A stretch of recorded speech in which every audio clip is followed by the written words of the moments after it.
हाँ जी, कैसे हैं आप सभी? स्वागत है आप सभी का पीडब्ल्यू स्किल्स के चैनल पे। इस वीडियो के अंदर हम बात करेंगे कुछ इंटरेस्टिंग एचटीएमएल टॉपिक्स के बारे में। मेरा नाम है हितेश और इस जर्नी के अंदर मैं ही आपको गाइड करूंगा। तो जब एचटीएमएल सीएसएस की बात आती है तो सबसे ज़्यादा बोरिंग यही है, इस बात से मैं 100% एग्री करूंगा।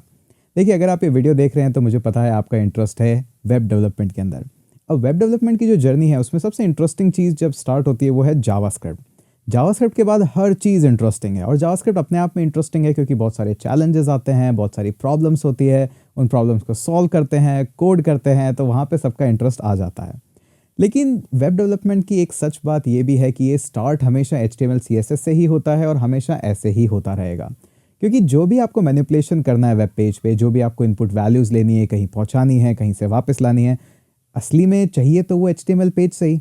अब जब तक आपको HTML के बारे में नॉलेज नहीं है या CSS बेसिक्स के बारे में नॉलेज नहीं है तो आप उनको मैनिपुलेट भी नहीं कर सकते, उनके अंदर चेंजेस भी नहीं ला सकते, उनके इवेंट्स पे भी काम नहीं कर सकते।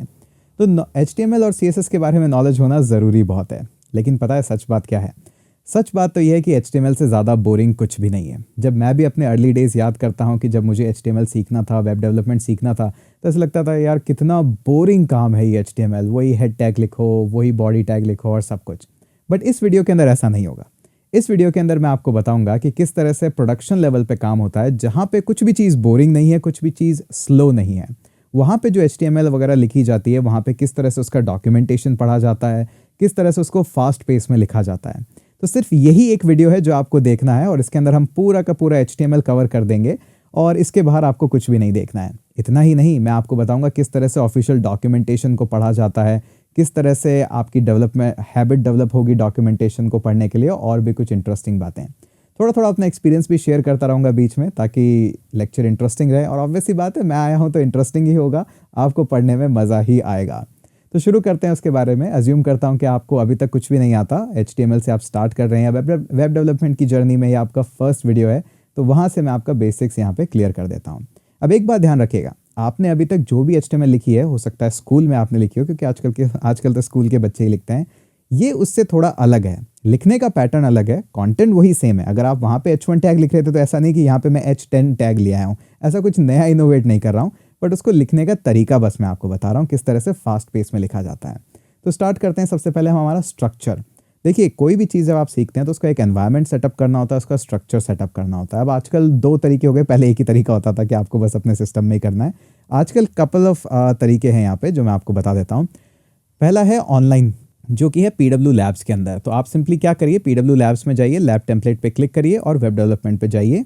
यहाँ पे आपको एक वेब टेम्पलेट मिल जाएगा जो कि है HTML CSS और जावास्क्रिप्ट। हम जावास्क्रिप्ट नहीं लिखने वाले हैं, हम सिर्फ HTML लिखेंगे और प्योरली HTML ही लिखेंगे। तो वहाँ पे आप क्लिक करके आप इसको कर सकते हैं। दूसरा जो ऑप्शन है आपके पास वो है VS कोड का, कि आप अपने लोकल सिस्टम के अंदर इंस्टॉल कर लीजिए और एक फोल्डर के अंदर हम सारा का सारा जितना भी कोड है वो यहाँ पे लिखेंगे। तो यहाँ पे हमारा जितना भी लोकल कोड है वो सारा का सारा हम यहीं पे लिखेंगे। अब उससे पहले मैं आपको कुछ और इंटरेस्टिंग चीज़ें बता देता हूँ। यहाँ पे ऐसा नहीं है कि हमारे पास सिर्फ एक यही ऑप्शन है, और वो ऑप्शन कहाँ पे है वो भी मैं आपको बता देता हूँ। तो सबसे पहला है VS कोड। तो ये VS कोड हमने लिखा है यहाँ पे, और ये हमारे पास VS कोड ऑप्शन है। VS कोड आज की डेट में सबसे ज़्यादा पॉपुलर एडिटर है, बट ऐसा कुछ टाइम पहले नहीं था। अब VS कोड मैं इसलिए रेकमेंड करता हूँ क्योंकि ये ईजिली आपको मैक, विंडोज़ और लिनक्स तीनों पे अवेलेबल हो जाता है। अब क्योंकि सब जगह अवेलेबल है तो इसलिए स्टूडेंट्स को पढ़ाना थोड़ा आसान हो जाता है, और इससे कोई फ़र्क नहीं पड़ता कि आप मैक पे हैं या विंडोज़ पे हैं या लिनक्स पे आप यूज़ कर रहे हैं, आप सब जगह VS कोड को यूज़ कर सकते हैं। बट ऐसा नहीं है कि VS कोड ही एकमात्र ऑप्शन है। हो सकता है आपको VS कोड पसंद ना आए, क्योंकि पसंद सबकी अलग अलग हो सकती है। तो इसलिए एक ऑप्शन मैं हमेशा देता हूँ जो कि है सबलाइम टेक्स्ट। सबलाइम टेक्स्ट भी अपने आप में एक लेजेंडरी एडिटर है, और रिसेंट कुछ वर्जन में जो चेंजेस इन्होंने लाए हैं वो बहुत ही ज़्यादा अमेजिंग है, बहुत ही लाइट वेट है, फास्ट है। तो आप इसको भी चाहे तो यूज़ कर सकते हैं। अब देखिए, पसंद आपकी है, आप VS कोड यूज़ करिए, आप सबलाइम टेक्स्ट यूज़ करिए, आप ब्रैकेट यूज़ करिए, कोई और एडिटर यूज़ करिए, आप किसी को भी यूज़ कर सकते हैं। तो ये तो हो गई हमारी फर्स्ट ऑप्शन सॉल्व की। ठीक है, इस तरह से हम एडिटर को यूज़ कर सकते हैं, चाहे तो हम ऑनलाइन यूज़ कर सकते हैं, चाहे तो हम VS कोड यूज़ कर सकते हैं। अब जो दूसरी बात आती है वो है बहुत ही इंटरेस्टिंग बात, वो है सिंपली डॉक्यूमेंटेशन। कहाँ से पढ़ना है, क्योंकि आप तो अभी हमें कुछ टैग्स बता दोगे, कुछ रेफरेंस बता दोगे, लेकिन उसके बाद कहाँ से जाके मैं एक्सप्लोर करूँ जिससे मेरी हैबिट भी बन जाए फर्दर जावास्क्रिप्ट, रिएक्ट या एंगुलर कुछ भी सीखने की, और मुझे थोड़ा सा आइडिया भी हो जाए। अब यहाँ पे बहुत सारे लोग पता है गलती करते हैं ट्यूटोरियल और डॉक्यूमेंटेशन में अंतर समझने का, और ये गलती अगर HTML से ही हो जाती है तो प्रॉब्लम तो आएगी। जैसे सपोज करिए मुझे जानना है HTML टैग के बारे में, HTML टैग इन HTML, और मैं एंटर करता हूँ। अब क्या है कि क्योंकि बहुत सारे लोग स्कूल से आ रहे हैं या फिर अभी तक प्रोडक्शन लेवल कोड पे काम नहीं करा है, तो उनको पसंद होते हैं ट्यूटोरियल, तो वेब फॉर्मेट में भी वो जाते हैं सिंपली W3 स्कूल्स पे। अब W3 स्कूल ना डॉक्यूमेंटेशन वेबसाइट नहीं है, ये ट्यूटोरियल वेबसाइट है। यहाँ पे आपको इमेज टैग के बारे में मिल गया, उसके कुछ एग्जाम्पल्स मिल गए, कुछ आपको उसके एट्रीब्यूट्स के बारे में बता दिया, और दैट्स इट, ये आपका काम हो गया। अब सब के बारे में आपके पास ट्राई और सेल्फ है, आप चाहें तो सबको ट्राई करके देख सकते हैं। अगर आप इस वेबसाइट से सीखेंगे तो गलत कुछ भी नहीं है, 100% ओके है, 100% सही है। बट आपकी जो हैबिट है डॉक्यूमेंटेशन से पढ़ने की वो नहीं आएगी, क्योंकि आपने ट्यूटोरियल देखा है। अब आपको हर जगह ऐसे ही ट्यूटोरियल चाहिए। जो डॉक्यूमेंटेशन है वो कैसे दिखते हैं? डॉक्यूमेंटेशन दिखते हैं सेकंड लिंक पे, जो कि है मॉजिला का। इनफैक्ट मैं सभी को रेकमेंड करता हूँ कि जब भी कुछ भी सर्च करना हो, पढ़ना हो, JavaScript related, HTML related, CSS related, तो MDN आगे लगा दीजिए ताकि मॉजिला का लिंक फर्स्ट आए। अब ऐसा नहीं बोलूँगा कि ये खराब है और ये बहुत अच्छा है, नहीं, वो भी अच्छा है। इसके थ्रू आपकी डॉक्यूमेंटेशन पढ़ने की हैबिट बढ़ती है। ज़्यादातर जो डॉक्यूमेंटेशन है वो कुछ इस तरह से लिखे होते हैं कि आपके पास सेंटर के अंदर डॉक्यूमेंटेशन का एक सिंपल एग्जांपल है कि इस तरह से HTML लिखा जाता है इमेज टैग, और यहाँ पे आपके पास एक नेविगेशन लिंक होता है राइट में। तो जैसे मुझे उसके एट्रीब्यूट्स के बारे में जानना है तो मैंने क्लिक करा, सीधा मैं एट्रीब्यूट्स के बारे में आया। मुझे जानना है क्रॉस ओरिजिन, ये जो एट्रीब्यूट है इमेज टैग के अंदर, ये क्या करता है, या फिर मुझे जानना है कि ये जो सिंक है या फिर असिंक है या फिर ऑटो है, ये क्या करता है। उसके बाद मैं जाता हूँ एग्जाम्पल्स में, तो यहाँ मुझे कुछ एग्जाम्पल्स दे रखे हैं कि अच्छा इस तरह से ये काम किया जाता है और इस तरह से यूज़ होता है। सिर्फ इतना ही नहीं, मैं यहाँ पे आता हूँ तो मुझे पता है कि IMG टैग के अलावा एक इमेज टैग भी है जिसके आगे एक डिलीट आइकन है, यानी कि ये डेप्रिकेट हो चुका है, अब ज़्यादा काम में नहीं आता है। तो मुझे पता लगा कि अच्छा हिस्ट्री में ऐसा भी होता था कभी और अब ऐसा होता है। तो ये है डॉक्यूमेंटेशन का अंतर। ट्यूटोरियल में सिर्फ आपको उसके बारे में बताया, दैट्स इट, आपको 3 और चीज़ों के बारे में नहीं मिलता है। इसके अलावा मुझे देखना है कि ब्राउज़र कंपैटिबिलिटी, कि ये जो इमेज टैग है, ऐसे बहुत सारे नए टैग्स भी आते रहते हैं, तो वो किस किस ब्राउज़र में चलेगा और कौन से वर्जन में चलेगा। अब जैसे अलाइन है, यहाँ पे लिखा हुआ है ये आइकन, यानी कि ये डेप्रिकेटेड हो चुका है, not to use in new website. But कौन कौन से वर्जन पे ये चलेगा? एज के वर्जन पे चलेगा, क्रोम पे चलेगा, क्योंकि आपको क्रॉस ब्राउज़र वेबसाइट भी बनानी है। तो यहाँ पे ये सारी इन्फॉर्मेशन आपको मिलती है। अब उनको इससे कोई मतलब नहीं, क्योंकि वो ट्यूटोरियल वेबसाइट है, वहाँ डॉक्यूमेंटेशन रिलेटेड नहीं है। सिक्योरिटी प्राइवेसी कंसर्न अगर आपको देखना है तो क्या डूज़ है, क्या डोंट है, क्या डूज़ है, ये भी आपके पास यहाँ पे अवेलेबल है। तो सबसे पहले ध्यान रखिएगा कि आपको कहाँ से पढ़ना है। तो यहाँ से पढ़ेंगे तो हैबिट डेवलप होगी, आगे जाके काम आएगा। लेकिन अगर यहाँ से पढ़ेंगे तो भी काम तो हो ही जाएगा, लेकिन वो हैबिट डेवलप नहीं होगी। और अच्छी वेबसाइट है, ये नहीं कहूँगा कि ये बुरी वेबसाइट है, ठीक है। ये तो हो गया हमारा बेसिक। अब चलते हैं हमारे कोड एडिटर पे, क्योंकि मैं जितना भी लिखूंगा वो कोड एडिटर पे। अब मैंने क्या किया, सिंपली एक HTML नाम से फोल्डर बनाया, ड्रैग एंड ड्रॉप कर दिया यहाँ पे।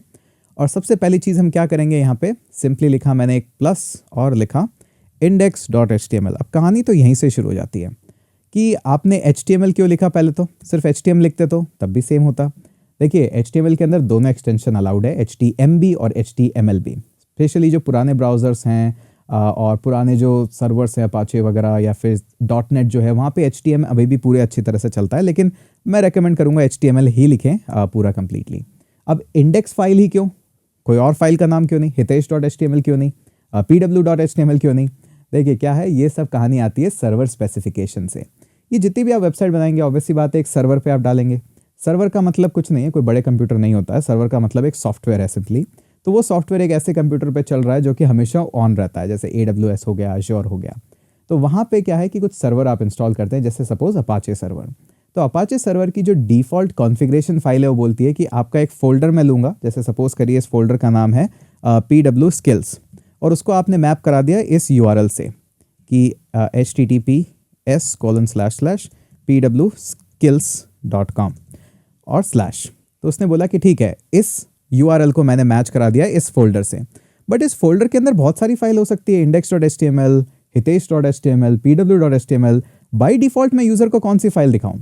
तो इसके लिए कॉन्फ़िगरेशन सेटिंग है। उसने कॉन्फ़िगरेशन सेटिंग ने बोला कि मैं बाय डिफ़ॉल्ट index.html फाइल दिखाऊंगा। अगर आपको दिखानी है hitesh.html तो यूज़र को खुद लिखना पड़ेगा hitesh.html या लिंक के थ्रू विजिट करना पड़ेगा। इसलिए अब पहले वाले सर्वर में पता है क्या होता था कि 2 ऑप्शन आपको मिलते थे, एक default.html, एक index.html। दोनों में से जो भी अवेलेबल होती थी वो सिंपली अप हो जाती थी। इवेंचुअली क्या हुआ, इसने क्रिएट करा कन्फ्यूजन कि डिफ़ॉल्ट रखें कि HTML रखें। तो इवेंचुअली अभी के सर्वर्स में डिफ़ॉल्ट एक ही फाइल कॉन्फ़िगर होती है, वो है index.html। तो अभी आपको पता लग गया है किस तरह से यूज़ करना है। अब पता है मुझे सबसे ज़्यादा बेकार क्या लगता था कि जब ये HTML वगैरह पढ़ते हैं तो मुझे सबसे बोरिंग काम यही लगता था कि एक ब्रैकेट ओपन करो, HTML लिखो, फिर ब्रैकेट क्लोज़ करो, आजकल तो एंड टैग खुद ही आ जाता है। उसके बाद फिर मुझे हेड लिखना है, उसके बाद हेड हो गया, अब मुझे इसके अंदर बॉडी भी लिखनी है। ठीक है, ये बॉडी हो गई है। हेड टैग के अंदर जो भी आपकी इन्फॉर्मेशन है, मेटा इन्फॉर्मेशन, वो आती है। बॉडी के अंदर सारा विजिबल पार्ट आता है। बट पता है ये बहुत ही बोरिंग है, पेनफुली बोरिंग है। तो आजकल क्या है, प्रोडक्शन में इस तरह से नहीं लिखा जाता है। आजकल हम यूज़ करते हैं कुछ शॉर्टकट्स ताकि ऐसा बॉयलर प्लेट कोड और ये सब हम लिख पाएँ। अब ये तो हमने लिख दिया, लेकिन अभी तक मैंने डॉक्यूमेंट टाइप तो लिखा ही नहीं है यहाँ पे कि ये डॉक्यूमेंट टाइप HTML। जब अर्ली डेज होते थे इंटरनेट के, तब क्या होता था कि आपको डॉक्यूमेंट टाइप बताना होता था कि ये CSS टाइप है, HTML टाइप है, या फिर कोई आर्टिकल टाइप है, क्या है। तो ज़्यादातर HTML टाइप के डॉक्यूमेंट होते थे, तो डॉक टाइप भी डिक्लेयर करना पड़ता था। आजकल इतना ज़रूरी नहीं है क्योंकि ज़्यादातर सबको पता है, खुद डिटेक्ट कर लेते हैं, बट मुझे बताना तो वो पड़ेगा। तो उसके लिए हम यहाँ पे यूज़ करते हैं एक सर्विस। अब उस सर्विस का नाम मैं आपके सामने यहाँ पे, पहले गूगल पे जाते हैं और लिखते हैं एमिट। ये एमिट सर्विस हम यूज़ करेंगे और फर्स्ट पार्ट में, इस वीडियो के फर्स्ट पार्ट में हम एमिट के बारे में देखेंगे। अब ज़्यादातर लोग क्या करते हैं कि सिंपली जाते हैं VS कोड में और लिखना शुरू कर देते हैं कि देखो आप सिंपली यहाँ पे आइए, एक्सक्लेमेटरी हिट करिए, टैब हिट करिए और आपके पास कोड आ गया है। ऐसा नहीं है। एक्चुअली में जो सर्विस रिस्पॉन्सिबल है इस सब चीज़ के लिए वो है एमिट।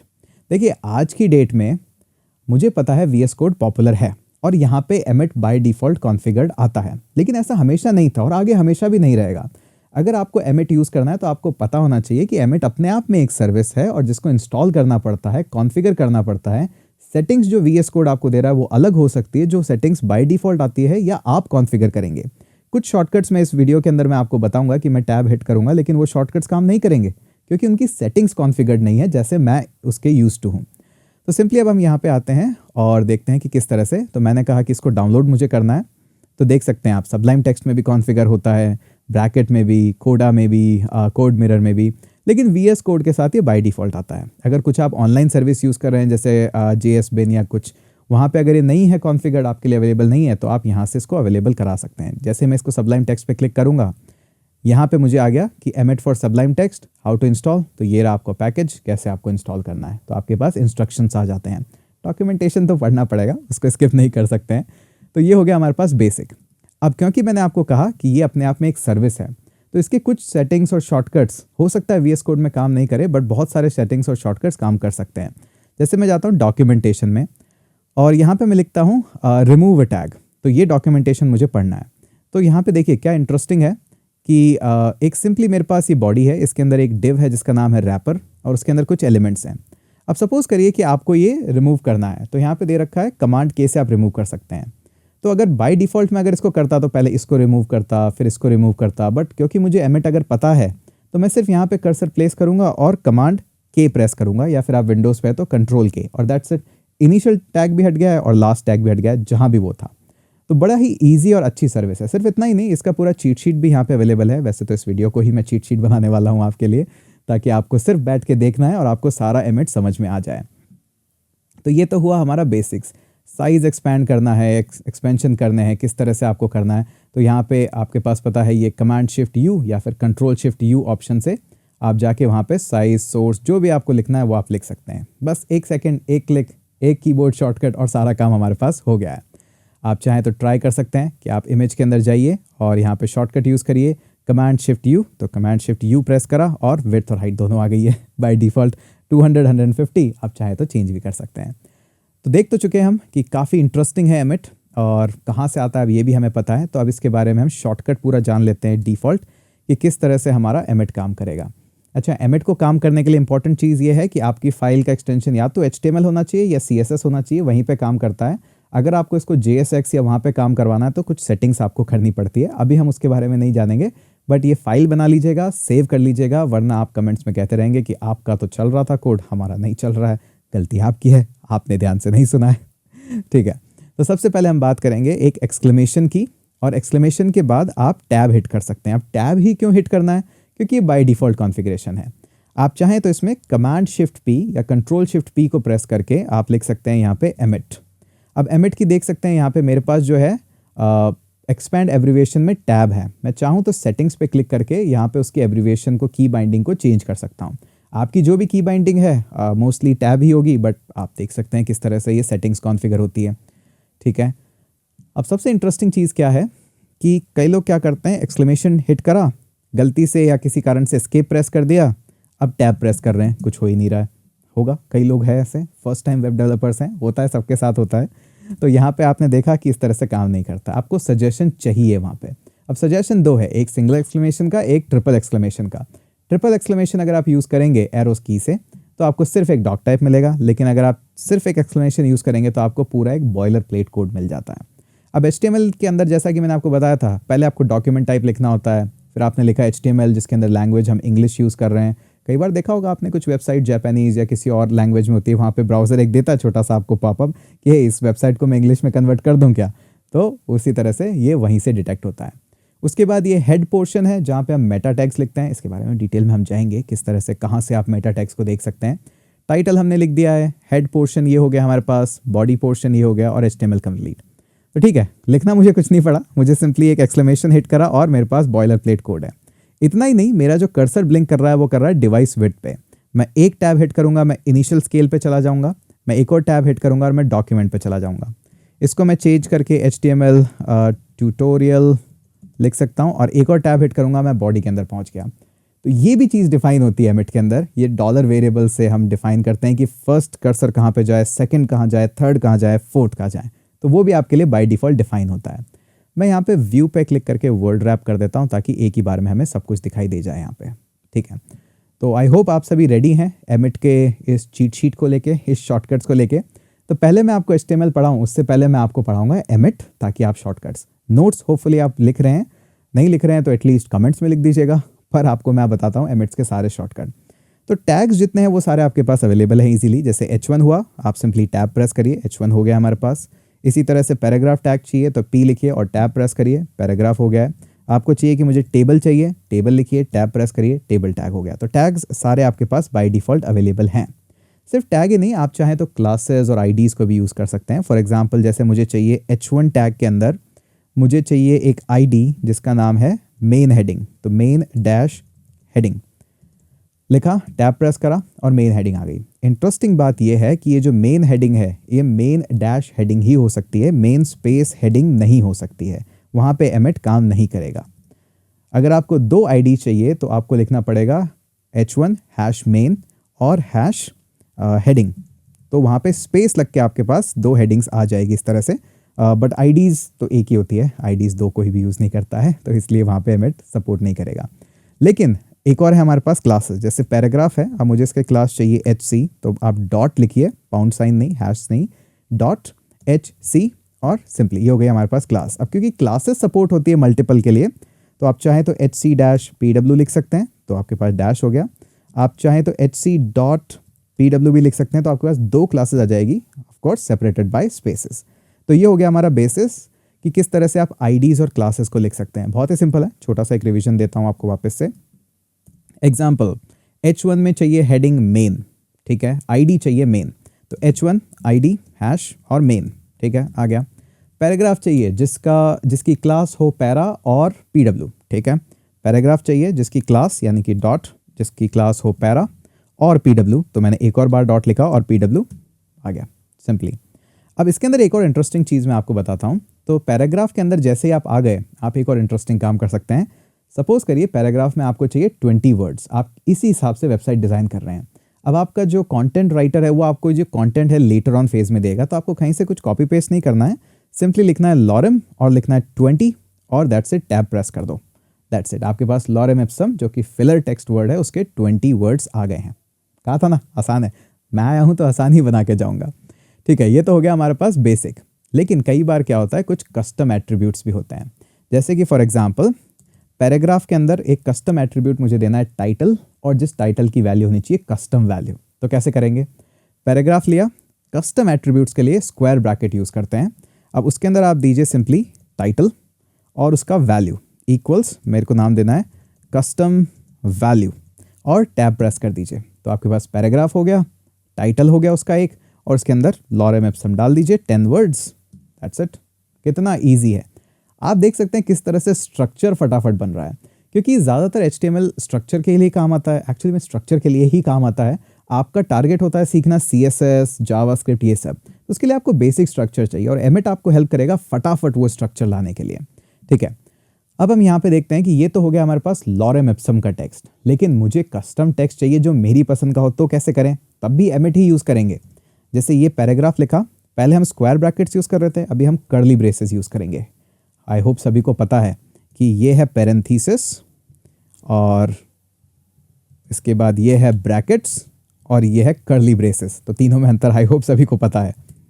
तो यहाँ पे हो गया पैराग्राफ और उसके अंदर हमने दे दी है एक कर्ली ब्रेसेस और मैंने इसके अंदर लिखा है I am a custom text और टैब हिट करा तो ऑटोमेटिकली पैराग्राफ टैग भी क्रिएट हो गया और उसके अंदर वैल्यूज़ भी क्रिएट हो गई।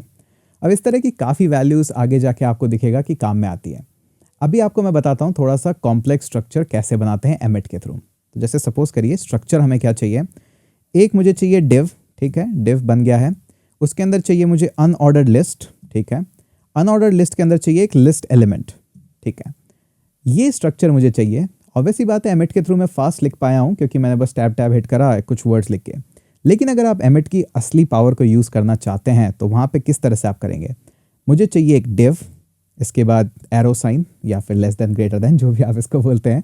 तो डिव के अंदर मुझे चाहिए एक अनऑर्डर्ड लिस्ट, उसके अंदर चाहिए एक लिस्ट आइटम। बस ये कॉम्प्लेक्स ही आपने लाइन लिखी है, ज़्यादा कॉम्प्लेक्स तो है नहीं, और टैब हिट किया, that's it, exact same structure आ गया है हमारे पास। बट क्योंकि मुझे थोड़ा सा एमिट का नॉलेज था तो वो वैल्यूज़ आ गई है। होपफुली आप नोट्स लिख रहे हैं इन सबके, क्योंकि वो बहुत ही ज़रूरी है। ठीक है, ये तो हो गया एक छोटा सा बेसिक कॉम्प्लेक्स, बट एक स्ट्रक्चर कुछ इस तरह से भी होगा आपके पास कई बार कि आपको चाहिए एक डिव, अब उस डिव के अंदर एक पैराग्राफ है, फिर एक और पैराग्राफ है और एक और पैराग्राफ है। इन दोनों स्ट्रक्चर में डिफरेंस है। यहाँ पे नेस्टिंग हो रही है कंप्लीटली, इसके अंदर इसके अंदर इसके अंदर इसके अंदर, यहाँ पे नेस्टिंग नहीं हो रही है, यहाँ पे हम बोलते हैं इसको सिबलिंग रिलेशनशिप, भाई बहन वाला तो यहाँ पे ये है और इसके ये सारे के सारे सिबलिंग्स हैं, ये पैराग्राफ आपस में सिबलिंग्स हैं। तो ठीक है, अब इसको कैसे स्ट्रक्चर को डिफाइन करना है? बहुत ही आसान है। जब भी आपको इस तरह के भाई बहन बनाने हो तो डिव लीजिए, ऑब्वियसली बात है उसके अंदर बनाना है, तो उसके अंदर हमने यहाँ पे लिख दिया है, और उसके बाद चाहिए पैराग्राफ प्लस इसका भाई भी चाहिए ना एक, तो प्लस लिख दीजिए पैराग्राफ, एक और प्लस और पैराग्राफ, बस दैट्स इट, हो गया आपका स्ट्रक्चर तैयार। तो कितना ईजी है और कितना आसान है इसके थ्रू स्ट्रक्चर तैयार करना। ठीक है, ये हो गया। अब हमारे पास एक और प्रॉब्लम पता है क्या आती है कि कई बार आप इस तरह का स्ट्रक्चर बनाएंगे लेकिन बोलेंगे कि LI एक लिस्ट आइटम एक ही थोड़ा ना चाहिए, 5 चाहिए, 15 चाहिए, 25 चाहिए, तब क्या करेंगे? उसके लिए भी एक बड़ा आसान सा स्ट्रक्चर है। सपोज करते हैं वापस से वही स्ट्रक्चर चाहिए हमें कि एक डिव चाहिए, उसके अंदर हमें चाहिए एक अनऑर्डर्ड लिस्ट, उसके अंदर चाहिए लिस्ट एलिमेंट, बट मुझे 5 चाहिए, 15 भी हो सकते हैं, आप सीख जाएंगे। इसको मल्टीप्लाई कर दीजिए सीधे 5 से और दैट्स इट, टैब प्रेस करिए और आपके पास वैल्यूज़ आ गई। आपने एक ही बार में सारे लिस्ट आइटम लिख दिए हैं।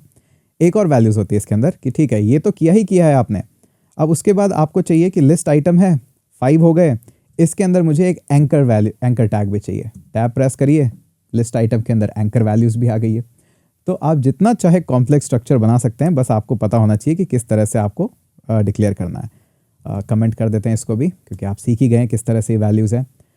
तो ये तो हो गया मल्टीप्लिकेशन। अब बात आती है ग्रुपिंग की, क्योंकि अभी हमने देखा कि ये कॉम्प्लेक्स स्ट्रक्चर आप लिख सकते हैं लेकिन इसको आप ग्रुप भी कर सकते हैं। जैसे आप ग्रुप करेंगे, आप कई इंटरनेट पे ऐसे एग्जांपल दिखेंगे कि एक सिंपल सी एमिट की लाइन और पूरे के पूरे पेज का स्ट्रक्चर देती है, नैव बार भी, फुटर भी, सेक्शंस भी, असाइड्स भी, सब कुछ, क्योंकि लोगों को ग्रुपिंग करना बहुत पसंद है। पूरा स्ट्रक्चर कौन लिखता है बैठ के? तो जैसे सपोज करिए मुझे चाहिए कि एक डिव चाहिए, अब इस डिव के अंदर मुझे चाहिए नैव बार भी और फुटर भी। अब नैव बार और फुटर जो है वो ऑब्वियसली बात है सिबलिंग होंगे, तो मैंने क्या करा, ये पैरेंथेसिस बना दिया, ऑब्वियसली बात है एरो देने के बाद, और कहा कि प्लस फुटर।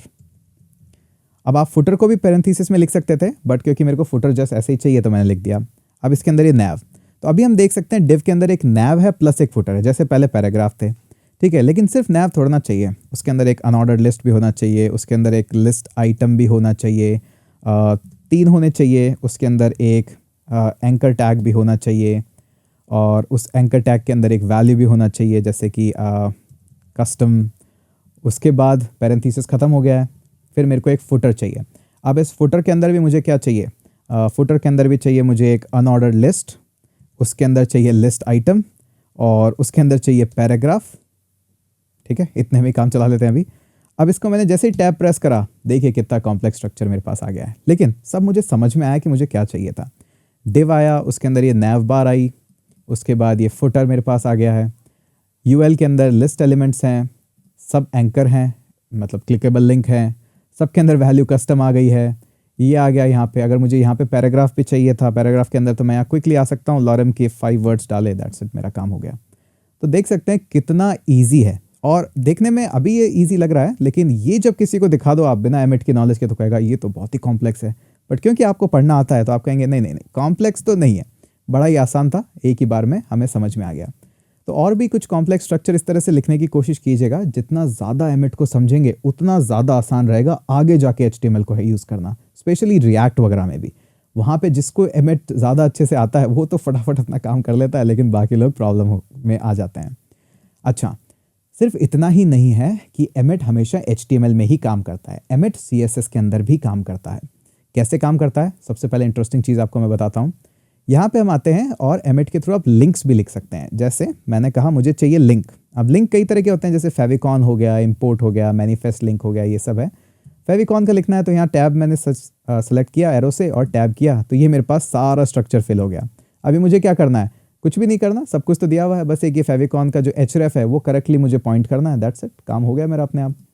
अच्छा, इसके अलावा यहाँ पे आते हैं कि मुझे चाहिए लिंक CSS का, तो link colon CSS, tab hit करा, ऑटोमेटिकली इसने कहा कि अब अपनी स्टाइल शीट है उसको प्रॉपरली पॉइंट आउट कर दो। बाकी मैंने सब लिख दिया, जो स्ट्रक्चर था आपको याद करने की ज़रूरत ही नहीं है।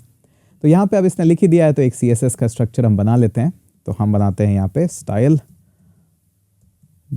styles.css, जो भी लिखना चाहो। एक पॉइंट बताना चाहूँगा छोटा सा, ये स्टाइल में लिख रहा हूँ, इसका मतलब ये नहीं कि यहाँ पे भी स्टाइल है, ये बाय डिफ़ॉल्ट वैल्यू हमेशा यही रहेगी। आपकी जो भी फाइल का नाम है स्टाइल शीट का, styles.css, hitesh.css, pw.css, वो प्लीज़ यहाँ पे आके लिख दीजिएगा। ठीक है, स्टाइल के अंदर आते हैं। अब स्टाइल के अंदर जैसे आप कोई क्लास टारगेट कर रहे हैं, जैसे कि जो भी उसका क्लास नेम है, ये बाय डिफ़ॉल्ट नहीं आएगा। एमिट काम करता है आपकी प्रॉपर्टीज़ में। अब आपकी चाहे आईडीज़ आप टारगेट कर रहे हैं, चाहे कुछ भी, ये आ गया। तो एक एक कुछ प्रॉपर्टीज़ के बारे में मैं आपको बता देता हूँ, जो आप काम में लेंगे। ज़्यादातर सारी तो नहीं बता पाऊँगा, सारी चीट शीट तो, बट आपको आइडिया हो जाएगा। इसके बाद आपको कोई भी प्रॉपर्टी चाहिए तो आप इजीली खुद कर पाएंगे। सबसे पहले मैंने लिखा POS और टैब दबा दिया, तो मेरे पास आ गया पोजीशन रिलेटिव। अब आपको कैसे पता लगा कि ये POS लिखना है और पोजीशन ऐसे आएगा? एक्चुअली में POS एक शॉर्टकट है, क्योंकि पोजीशन बहुत ही कॉमन प्रॉपर्टीज़ हैं। तो POS उसके लिए प्रॉपर्टी है और बाय डिफ़ॉल्ट रिलेटिव उसका एक डिफ़ॉल्ट यहाँ पे वैल्यू है, तो इसलिए POS इसलिए आया। लेकिन अगर आपको ऐसा नहीं चाहिए तो आप कोलन लिख सकते हैं और भी वैल्यूज़ लिख सकते हैं। जैसे कि अगर आपको स्टैटिक चाहिए तो S लिखिए, स्टैटिक ऑटोमेटिकली दिखने लग गया अब, और आप टैब प्रेस कर दीजिए, तो पोजीशन अभी स्टैटिक आ गया है। तो आज की डेट में कोई भी पूरी प्रॉपर्टी तो नहीं लिखता है, सब इसी तरह से लिखते हैं। प्रॉपर्टी स्टैटिक हो गया, रिलेटिव हो गया। आपको प्रॉपर्टी का नाम पता होना चाहिए कि कौन सी प्रॉपर्टी मैं लिख रहा हूँ। जैसे पोजीशन स्टैटिक लिखना है आपको, तो स्टैटिक लिख दिया। आपको चाहिए एब्सोल्यूट, तो आप एब्सोल्यूट लिखना शुरू करिए और टैब प्रेस कर दीजिए। तो ये तो हो गई बेसिक हमारी पोजीशन की प्रॉपर्टी। पोजीशन फिक्स्ड भी हो सकती है, एब्सोल्यूट भी हो सकती है, CSS तो आनी चाहिए उसके लिए, बट ठीक है, शॉर्टकट्स हम पता कर रहे हैं। अभी सपोज करिए पोजीशन फिक्स लिखना है, तो अब आप क्या करेंगे? अब आपको पता ही है, आप सीख ही गए हैं इस ट्यूटोरियल के अंदर, POS कोलन, और जैसे मैंने F लिखा, इसने कहा अच्छा फिक्स्ड के बारे में बात कर रहे हो, टैब प्रेस करा, हो गया काम। तो बड़ा ही आसान है इसके थ्रू। अच्छा, पोजीशन के अलावा एक प्रॉपर्टी आप और यूज़ करेंगे, डिस्प्ले। अब डिस्प्ले का जो शॉर्टकट है वो सिर्फ D है। D लिख के जैसे टैब करेंगे डिस्प्ले ब्लॉक आ गया। लेकिन आप क्या कर सकते हैं, और भी प्रॉपर्टीज़। अब डिस्प्ले ब्लॉक है तो डिस्प्ले इनलाइन भी हो सकता है, डिस्प्ले फ्लेक्स भी हो सकता है। तो D लिख के कोलन लिखिए। कोलन के बाद हमेशा आप प्रॉपर्टी डिफाइन कर रहे हैं। मुझे पता लग गया है कि D डिस्प्ले के लिए काम में आता है, तो बाकी वैल्यूज़ किस तरह से आएगी। तो जैसे मैंने लिखा F लिखते ही फ्लेक्स इसने दे दिया, तो मैंने टैब प्रेस कर दिया, फ्लेक्स वैल्यूज़ आ गई है यहाँ पे हमारे पास। तो इसी तरह से जो भी आपको चाहिए, इनलाइन चाहिए, कुछ भी आपको पता है, अब D कोलन, और मैंने लिखना शुरू करा इनलाइन, तो उसने दे दिया इनलाइन। तो देख सकते हैं कितनी ईजीली एकदम फ्रेश फ्लो के अंदर मैं अपना CSS भी लिख पा रहा हूँ, अपना HTML भी लिख पा रहा हूँ, all thanks to Emmet. Emmet जिनको नहीं आता, मैं उनका स्ट्रगल देखने में बड़ा एंजॉय करता हूँ कि कैसे एक एक प्रॉपर्टी लिख रहे हैं। 2-4 लाइन अगर सीख लेते किसी ट्यूटोरियल में, किसी चीट शीट में, तो शायद इतना काम नहीं करना पड़ता। पर ठीक है, उनको काम करने का शौक है तो करिए। अच्छा, एक और है यहाँ पे, जैसे आप डिस्प्ले लिख के, अब मुझे चाहिए इनलाइन ब्लॉक, तो मैं लिखना शुरू करूँगा इनलाइन। अब इनलाइन ब्लॉक चाहिए तो आप क्या कर सकते हैं, आई बी लिख के ट्राई कर सकते हैं। तो कई बार प्रॉपर्टीज़ की जो वैल्यूज़ हैं उनके कीवर्ड्स पे भी आप खेल सकते हैं। हमेशा ये गेस वर्क काम नहीं करेगा, चीट शीट देखनी पड़ेगी एमिट के डॉक्यूमेंटेशन के थ्रू, बट कई बार काम आ जाती है डिस्प्ले इनलाइन ब्लॉक इस तरह से। बाकी मैं आपको बता ही रहा हूँ यहाँ पे, तो आप उम्मीद है नोट्स लिख रहे हैं। अब डिस्प्ले हो गया तो विजिबिलिटी भी काम आएगी। तो विजिबिलिटी का शॉर्टकट बड़ा ही ईजी है, सिंपली वी, और जैसे आप लिखेंगे तो विजिबिलिटी हिडन। अब आपको क्योंकि सिंटेक्स पता लग गया है तो आप क्या करेंगे, वी के बाद कोलन लिखेंगे और बोलेंगे विजिबिलिटी अगर मुझे हिडन चाहिए तो बाय डिफ़ॉल्ट, बट अगर नन चाहिए तो मैं एन लिखूंगा। शॉर्टकट मिल गया है अब। तो अब आपको सिंटेक्स भी समझ में आने लग गया कि किस तरह से एक्चुअली में ये सॉफ्टवेयर जो है एमिट डिज़ाइन किया गया है, ताकि आप और भी वैल्यूज़ आप उससे ले सकें। अब जैसे एक इंटरेस्टिंग चीज़ मैं बताऊँगा, अब मेरे पास नई जो प्रॉपर्टी है वो है ओवरफ्लो। अब बहुत सारे लोग सोचेंगे ओवरफ्लो है तो ओ एफ लिखता हूँ, बट आप देखेंगे ओ एफ से तो ऑफसेट आ रहा है। तो यहाँ पे कई बार एमिट थोड़ा सा आपके साथ चीटिंग कर देता है कि ओवरफ्लो का जो शॉर्टकट है वो ओ एफ नहीं है। यहाँ पे जाके आप थोड़ा सा स्क्रॉल करके देखेंगे तो देखेंगे ओवरफ्लो, तो शॉर्टकट जो है यहाँ पे shorthand for settings overflow X Y ये है। तो ओवरफ्लो का शॉर्टकट क्या है, वो फिर जाना पड़ेगा एमिट में। ओवरफ्लो का शॉर्टकट है ओ वी। हाँ 100% कहीं से सेंस नहीं बनाता है, ओ एफ होना चाहिए था, बट ओ वी है तो है, अब क्या कर सकते हैं। तो हमें पता है ओवरफ्लो हिडन बाय डिफ़ॉल्ट है, बट ओ वी अगर पता लग गया है तो अब आपको जो भी चाहिए ओवरफ्लो, जैसे स्क्रॉल चाहिए तो कोलन के बाद में स्क्रॉल लिखना शुरू कर सकता हूँ और वैल्यूज़ आ सकती है। तो ऐसा नहीं कि हमेशा जो आपने सोचा है वही शॉर्टकट होगा, शॉर्टकट्स कई बार धोखा भी दे सकते हैं, तो प्लीज़ ध्यान रखिएगा। एक और प्रॉपर्टी जो आप यूज़ करेंगे वो है कर्सर प्रॉपर्टी। तो मैंने यहाँ पे लिखा कर्सर, तो कर्सर के लिए सिंपल सा आपको CUR लिखना है। कर्सर डिफ़ॉल्ट पॉइंटर है, बट क्योंकि अब मुझे पता लग गया है तो मैं कोलन लिखने के बाद हैंड, हेल्प, जो भी चाहिए वो कर्सर वैल्यू आप लिख सकते हैं। अभी आपको थोड़ा थोड़ा आइडिया हो रहा है कि किस तरह से एमिट के शॉर्टकट्स यूज़ किए जा सकते हैं। कुछ 1-2-4 शॉर्टकट मैं आपको और बताऊंगा जो कि आपके काम में लेंगे। ये तो हो गई आपकी बेसिक प्रॉपर्टीज़। अब बिना पैडिंग और मार्जिन के अगर CSS हो जाए तो बात ही क्या। तो ऑब्वियस ही बात है, उसके बारे में भी शॉर्टकट हम देख लेते हैं। देखिए मार्जिन और पैडिंग इतना ज़्यादा कॉमन चीज़ है CSS में कि M लिखते ही मार्जिन आ जाता है आपके पास, और वैल्यूज़ जैसे सपोज करिए 9 पिक्सल आर्बिट्री वैल्यू है, कोई भी वैल्यू हो सकती है, ये आपने डिक्लेयर कर दिया। लेकिन मार्जिन के बाद उसको पता है कि कोलन लिखते अगर A लिखूंगा तो ऑटो, अगेन कॉमन प्रॉपर्टी है, यूज़ होती है। मार्जिन टॉप भी है तो M और T लिखते ही मार्जिन टॉप आ गया है। अब मार्जिन टॉप भी 9 पिक्सल दे देते हैं। इसी तरह से मार्जिन बॉटम होता है क्या, हाँ MB लिखते ही मार्जिन बॉटम होता है, क्योंकि कॉमन प्रॉपर्टी है। तो ये हो गया मार्जिन्स की वैल्यू। इसी तरह से बाकी आपके पास मार्जिन लेफ्ट, राइट, ऑटो, जो भी आपको चाहिए सब है यहाँ पे। पैडिंग भी ऑब्वियसली बात है, कॉमन प्रॉपर्टी है, तो P लिखते ही पैडिंग आ गया है, 9 पिक्सल दे देते हैं वापस से इसको। मार्जिन हो गया, तो इसी तरह से जैसे मार्जिन टॉप होता था तो क्या पैडिंग टॉप भी है, देखते हैं P और T, हाँ पैडिंग टॉप भी है यहाँ पे, तो इजीली काम हो गया, वापस से 9 पिक्सल यहाँ पे दे देते हैं, इजी वैल्यूज़, ठीक है। तो आपको पता लग गया इस तरह से वैल्यूज़ हमारे पास मार्जिन टॉप है। अब एक और कुछ प्रॉपर्टीज़ जो आप सबसे ज़्यादा यूज़ करेंगे वो करेंगे बैकग्राउंड और बैकग्राउंड कलर। तो बहुत ईजी है, BG लिखते ही आपके पास बैकग्राउंड आ जाएगा जिसमें आप कलर डिफाइन कर सकते हैं, और अगर आपको पूरी बैकग्राउंड प्रॉपर्टीज़ चाहिए तो BGC लिखिए और बैकग्राउंड कलर आपके पास आ गया। मेरे को आपने काफ़ी बार देखा होगा ट्यूटोरियल्स वगैरह में BGC लिख के टैब लिखते हुए, क्योंकि बाय डिफ़ॉल्ट मैं क्या करता हूँ कि मेरा जो भी HTML का पेज है उसकी बॉडी के अंदर BGC मैं दे देता हूँ एक स्पेसिफिक कलर, ग्रेइश या ब्लैक, ताकि डार्क मोड रहे ट्यूटोरियल्स में और लोगों को इतना ना आंखों में चुभे सारा का सारा वाइट रोशनी, वाइट लाइट। तो ये बेसिक आपने मेरे को कई बार करते हुए देखा होगा। तो ये तो हो गया हमारे पास बैकग्राउंड कलर, ठीक है। अब और कुछ प्रॉपर्टीज़, जैसे सपोज करिए आपको कलर चाहिए, तो वापस से कलर एक फेमस प्रॉपर्टी है, आपने लिखा सिंपली C और कलर आपके पास आ गया, दैट्स इट, बड़ा ही आसान है। अच्छा, कुछ प्रॉपर्टीज़ यहाँ पे बड़ी ही इंटरेस्टिंग है जो कि काम नहीं करेगी। जैसे कि एक प्रॉपर्टी जब आप मैनुअली कॉन्फ़िगर करते हैं एमिट को तो आती है आपके पास कि आपको चाहिए कलर, वो चाहिए आपको RGBA वैल्यू में। तो बाय डिफ़ॉल्ट अगर आपने मैनुअली कॉन्फ़िगर करा है तो C लिखने के बाद आप कोलन लिखेंगे और बोलेंगे A, तो RGBA वैल्यू, टैब हिट करा, यहाँ पे कोई वैल्यू नहीं आई। यही एग्जैक्टली मैं डिफरेंस आपको बताना चाह रहा था कि जब आप मैनुअली कॉन्फ़िगर करते हैं, जिन लोगों ने सबलाइम टेक्स्ट यूज़ किया होगा इस ट्यूटोरियल में और मैनुअली कॉन्फ़िगर किया होगा उनके ये प्रॉपर्टी चली होगी, बट क्योंकि VS कोड ने मुझे खुद कॉन्फ़िगर करके दिया है तो वहाँ पे ये प्रॉपर्टी या फिर ये शॉर्टकट नहीं चला होगा। आप एमिट के चीट शीट में भी देखेंगे तो वहाँ पे C:RA है वहाँ पे, जो कि मेंशन करता है कि कलर वैल्यू आपको मैं इस तरह से दे दूंगा, बट कभी चलता है कभी नहीं चलता है। तो VS कोड भी कुछ यहाँ पे कल्प्रिट है कि कौन सी प्रॉपर्टीज़ उसने कॉन्फ़िगर करी है, कौन सी नहीं करी है, तो इतनी कोई ज़्यादा खास बड़ी बात नहीं है। अच्छा, बॉर्डर भी इसी तरह से B लिखते ही आपके पास बॉर्डर आ जाता है, बॉटम आया है अभी तो, बट BD बॉर्डर का शॉर्टकट है, BD लिख के टैब प्रेस करिए और बस आपके पास पूरी तरह से बॉर्डर आ गया है। कुछ और प्रॉपर्टीज़ भी होती है इस तरह से, बॉर्डर नन भी अगर आपको चाहिए ये सब तो आप लिख सकते हैं। आप जैसे पता है मुझे BD बॉर्डर प्रॉपर्टी है तो कोलन लिख दूंगा और उसके बाद मुझे जो भी वैल्यूज़ चाहिए। अच्छा, एक इंटरेस्टिंग बात, जैसे ही N लिखेंगे तो आपके पास यहाँ पे कई बार वैल्यूज़ नहीं आएगी, कई बार आती है, लेकिन आप चाहें तो पूरी वैल्यूज़ लिख सकते हैं क्योंकि इसको पता है कि कोलन से पहले BD बॉर्डर है 100%, वो तो लॉक हो ही चुका है। अब आपको चाहिए NNE, तो आप NNE लिख के टैब प्रेस करिए तो आपके पास नन आ गया है। लेकिन आप चाहें तो यहाँ पे NNO भी लिख सकते हैं और वो एग्जैक्ट प्रॉपर्टी आ गई। अब ये प्रॉपर्टी एग्जिस्ट नहीं करती है बट ऐसा आप कर सकते हैं। बताने का तात्पर्य ये है कि ये जो प्रॉपर्टी है ये लॉक हो गई है कॉलन से पहले, आगे जो भी आप लिखेंगे वो उसकी वैल्यू बन जाएगी ऑटोमेटिकली। ठीक है, तो ये तो हो गया आपका बेसिक्स। अभी आप लोगों को क्या है कि एमिट के बारे में फुल नॉलेज है कि एमिट किस तरह से यूज़ किया जा सकता है और कैसे मैं फटाफट से ये कॉम्प्लेक्स स्ट्रक्चर बना सकता हूँ, इतने कॉम्प्लेक्स। अभी HTML पढ़ने में आपको आएगा मज़ा क्योंकि अब आपको पता है कि बेसिक्स किस तरह से होते हैं और किस तरह से वैल्यूज़ लिखी जाती है। तो अभी मुझे सिर्फ टैग्स के बारे में डिस्कशन करना है आपके साथ, तो अभी HTML पढ़ने में आएगा मज़ा। तो ये है आपका पार्ट 1 जिसके अंदर हमने एमिट किया है। एमिट हो गया है यहाँ पे ख़त्म। अब हम नेक्स्ट पार्ट में स्टार्ट करते हैं अपना HTML। अब हम यहाँ पे आते हैं हमारे PW लैब्स के अंदर। इस लैब के अंदर हम सारा का सारा काम यहीं कर लेंगे। आप चाहें तो अपने ब्राउज़र पे, कोड एडिटर पे, VS कोड पे, किसी पे भी कर सकते हैं। तो मैं गया PW लैब्स के अंदर, सिंपली वेब डेवलपमेंट, और मुझे चाहिए एक बेसिक सी लैब जो कि मेरा सिंपली HTML और CSS का काम कर दें। आप चाहें तो और भी लैब्स के बारे में यहाँ देख सकते हैं, काफ़ी तरह की लैब्स यहाँ पे अवेलेबल है। मुझे चाहिए सिंपली HTML CSS, जो भी यहाँ पे डिफ़ॉल्ट नेम है मैं उसी के साथ जाता हूँ यहाँ पे और सिंपली एक वेबसाइट यहाँ पे लॉन्च कर देता हूँ।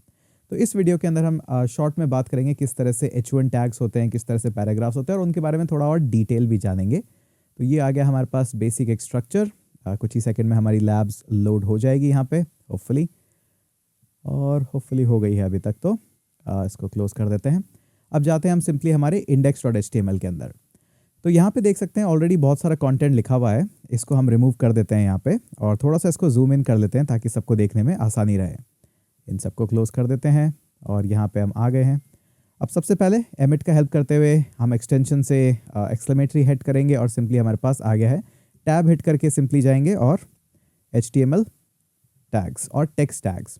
तो यहाँ पे सबसे बेसिक चीज़ है वो है हेडिंग्स और पैराग्राफ टैग्स। आप में बहुत सारे लोगों को ऑलरेडी पता होगा कि किस तरह से आप H1 टैग को यूज़ कर सकते हैं और ये है सिंपली आपकी हेडिंग 1।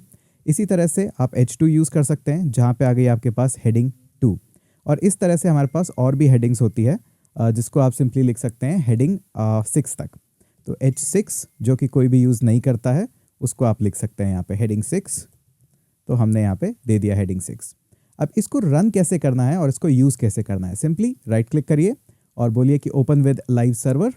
अब ये ओपन विद लाइव सर्वर यहाँ पे आता है कि 5500 पोर्ट पे ये ओपन हो गया है। तो इसको यूज़ करने का सबसे ईजी तरीका है, आप फर्स्ट पार्ट जो भी है वेबसाइट को उसको कॉपी कर लीजिए, नया ब्राउज़र टैग ओपन करिए, स्लैश रिमूव कर दीजिए और :5500। तो यहाँ पे आपके जितना भी आउटपुट है उसको आप इस तरह से देख सकते हैं। अब हम क्या करते हैं यहाँ पे थोड़ा सा यूज़ करते हैं पैराग्राफ का भी। तो पैराग्राफ के लिए सबसे इजी शॉर्टकट मैंने जो आपको बताया था पैराग्राफ, उसके अंदर चाहिए मुझे लॉरम के 200 वर्ड्स। तो सिंपली आ गया यहाँ पे, मैं यहाँ पे जाके व्यू के अंदर जाता हूँ और यहाँ पे इसको वर्ड रैप कर देता हूँ ताकि एक ही पेज पे मुझे सब कुछ दिखाई देने लग जाए।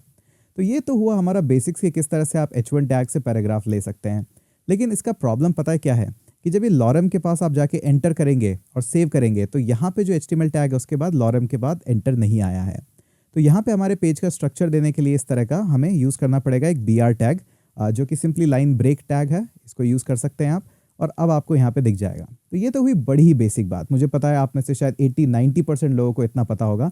लेकिन अब मैं आपको पढ़ाता हूँ कुछ इंटरेस्टिंग डॉक्यूमेंटेशन जो आपको एक्चुअली हेल्प करेंगे थोड़ी सी हिस्ट्री जानने के लिए कि वेब डेवलपमेंट किस तरह से आया।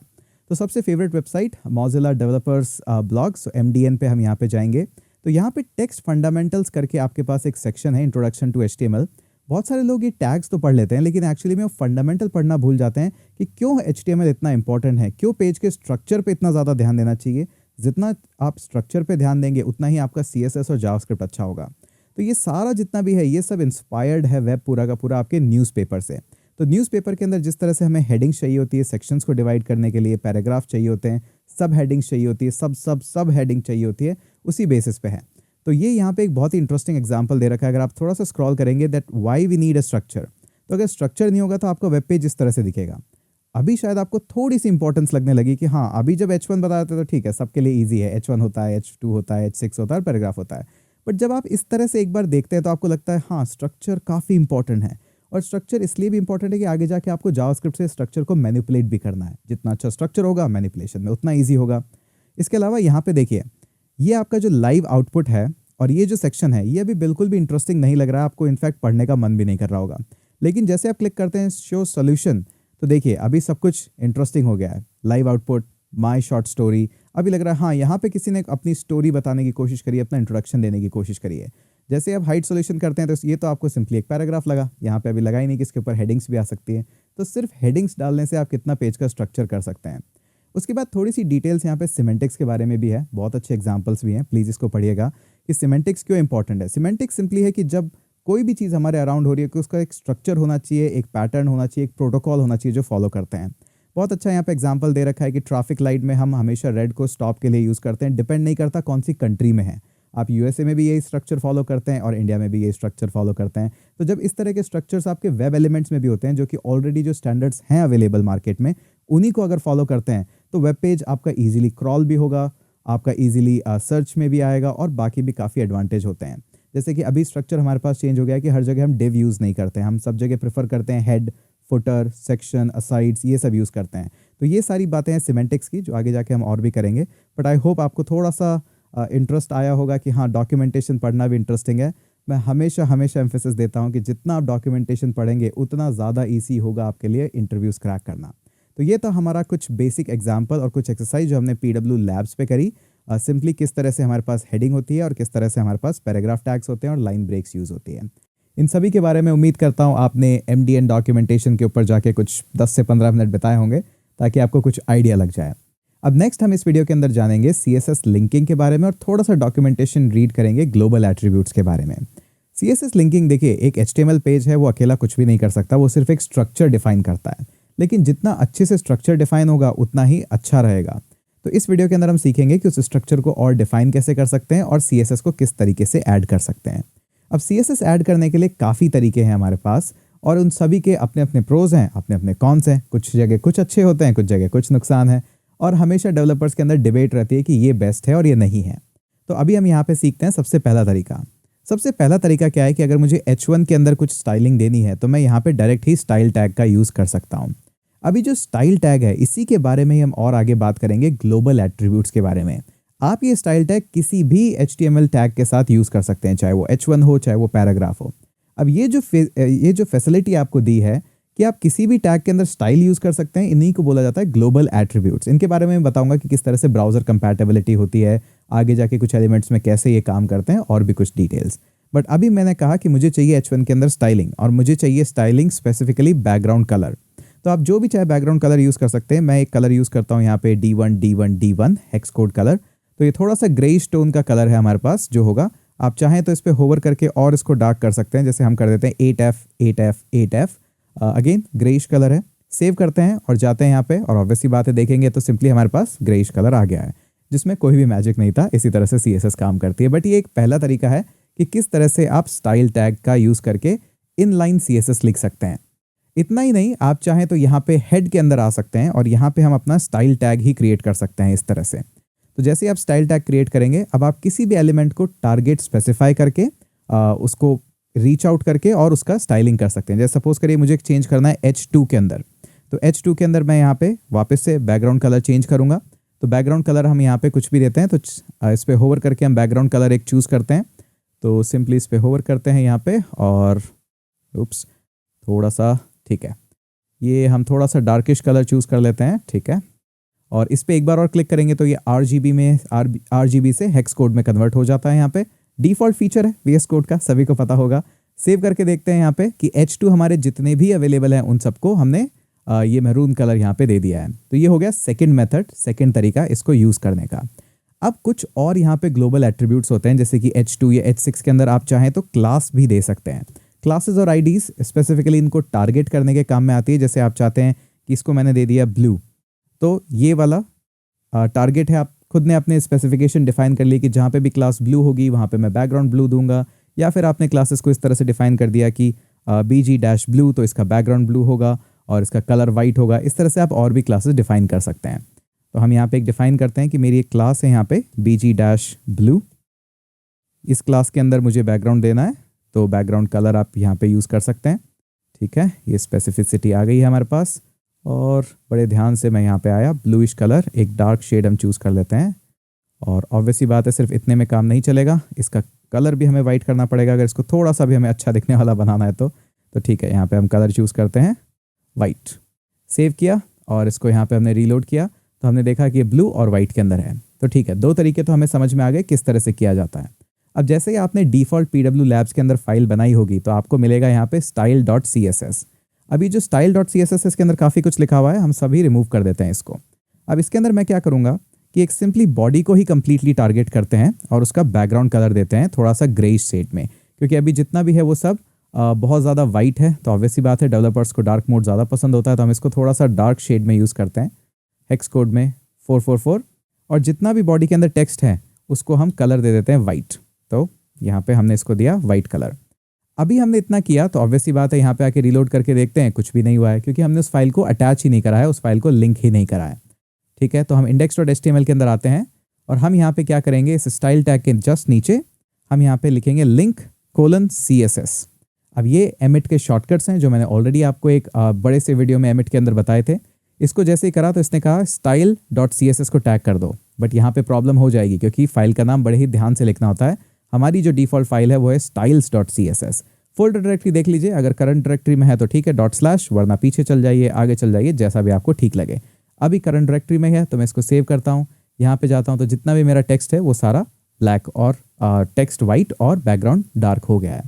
अब एक इंटरेस्टिंग चीज़ कि मैं यहाँ पे आता हूँ स्टाइल के अंदर और बोलता हूँ कि जितने भी H2 हैं उनको टारगेट करो और उनका बैकग्राउंड कलर हमें चेंज करना है।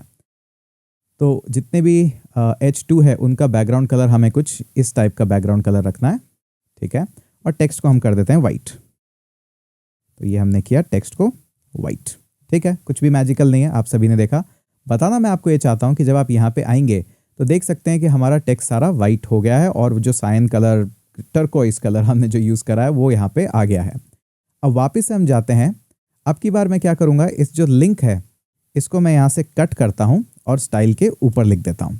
यहाँ पे मैं इसको सेव करता हूँ, वापस से बैक जाता हूँ। अभी मैं देख रहा हूँ कि मेरे जितना भी H2 टेक्स्ट है वो मरून हो गया है। तो आपको शायद समझ में आ गया होगा कि ऑर्डर किस तरह से वर्क करता है।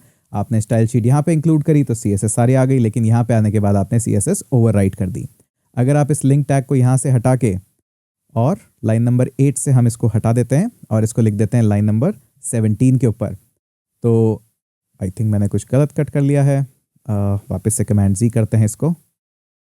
ठीक है, यहाँ से इसको कट किया और यहाँ पे पेस्ट किया। ओह, गलत जगह पेस्ट कर रहा हूँ, स्टाइल के नीचे पेस्ट करना था। ठीक है, तो यहाँ पे हमने पेस्ट किया तो आपको समझ में आ गया कि कैसे आपकी CSS स्टाइल्स ओवरराइट हो गई है। अब ये तो चलिए बेसिक हो गया कि CSS की फाइल्स को लिंक कैसे करते हैं। आप में से कई तो एक्सपर्ट कोडर्स होंगे जिनको ऑलरेडी ये सब आता होगा, काफ़ी बेसिक लग रहा होगा, मुझे भी लग रहा है, लेकिन ठीक है, ये सब्जेक्ट भी कवर करना ज़रूरी है क्योंकि बहुत सारे स्टूडेंट फ्रेश स्टार्ट करते हैं। ठीक है, अब एक इंटरेस्टिंग चीज़ जो मैं आपको यहाँ बताना चाहता हूँ कि आपने देखा कि हमने यहाँ पे स्टाइल टैग यूज़ करा। इसी तरह से आप देखेंगे कि आप P टैग के अंदर भी एक टाइटल टैग यूज़ कर सकते हैं। इसको हम दे देते हैं टाइटल 1, और इसी तरह से आप इस टैग को H6 के साथ भी यूज़ कर सकते हैं। आप देखेंगे टाइटल टैग आपको भी वहाँ पे भी अवेलेबल है। तो ये जो टाइटल टैग है ये किस किस टैग के अंदर अवेलेबल है? ये एक्चुअली में सभी टैग के अंदर अवेलेबल है। कुछ टैग्स आपको HTML के थ्रू मिलते हैं जो कि है ग्लोबल टैग। जैसे फॉर एग्जांपल मैं यहाँ पे इसके अंदर आके यहाँ पे कीवर्ड लिख देता हूँ हिडन। अब जैसे ही मैं इसको हिडन लिखता हूँ यहाँ पे जाके देखेंगे तो ऑब्वियसली बात है वो हाइड हो गया है। लेकिन ये जो हिडन टैग है इसके बारे में कुछ इंटरेस्टिंग बातें हैं वो जो मैं आपको डॉक्यूमेंटेशन से पढ़ के बताना चाहता हूँ।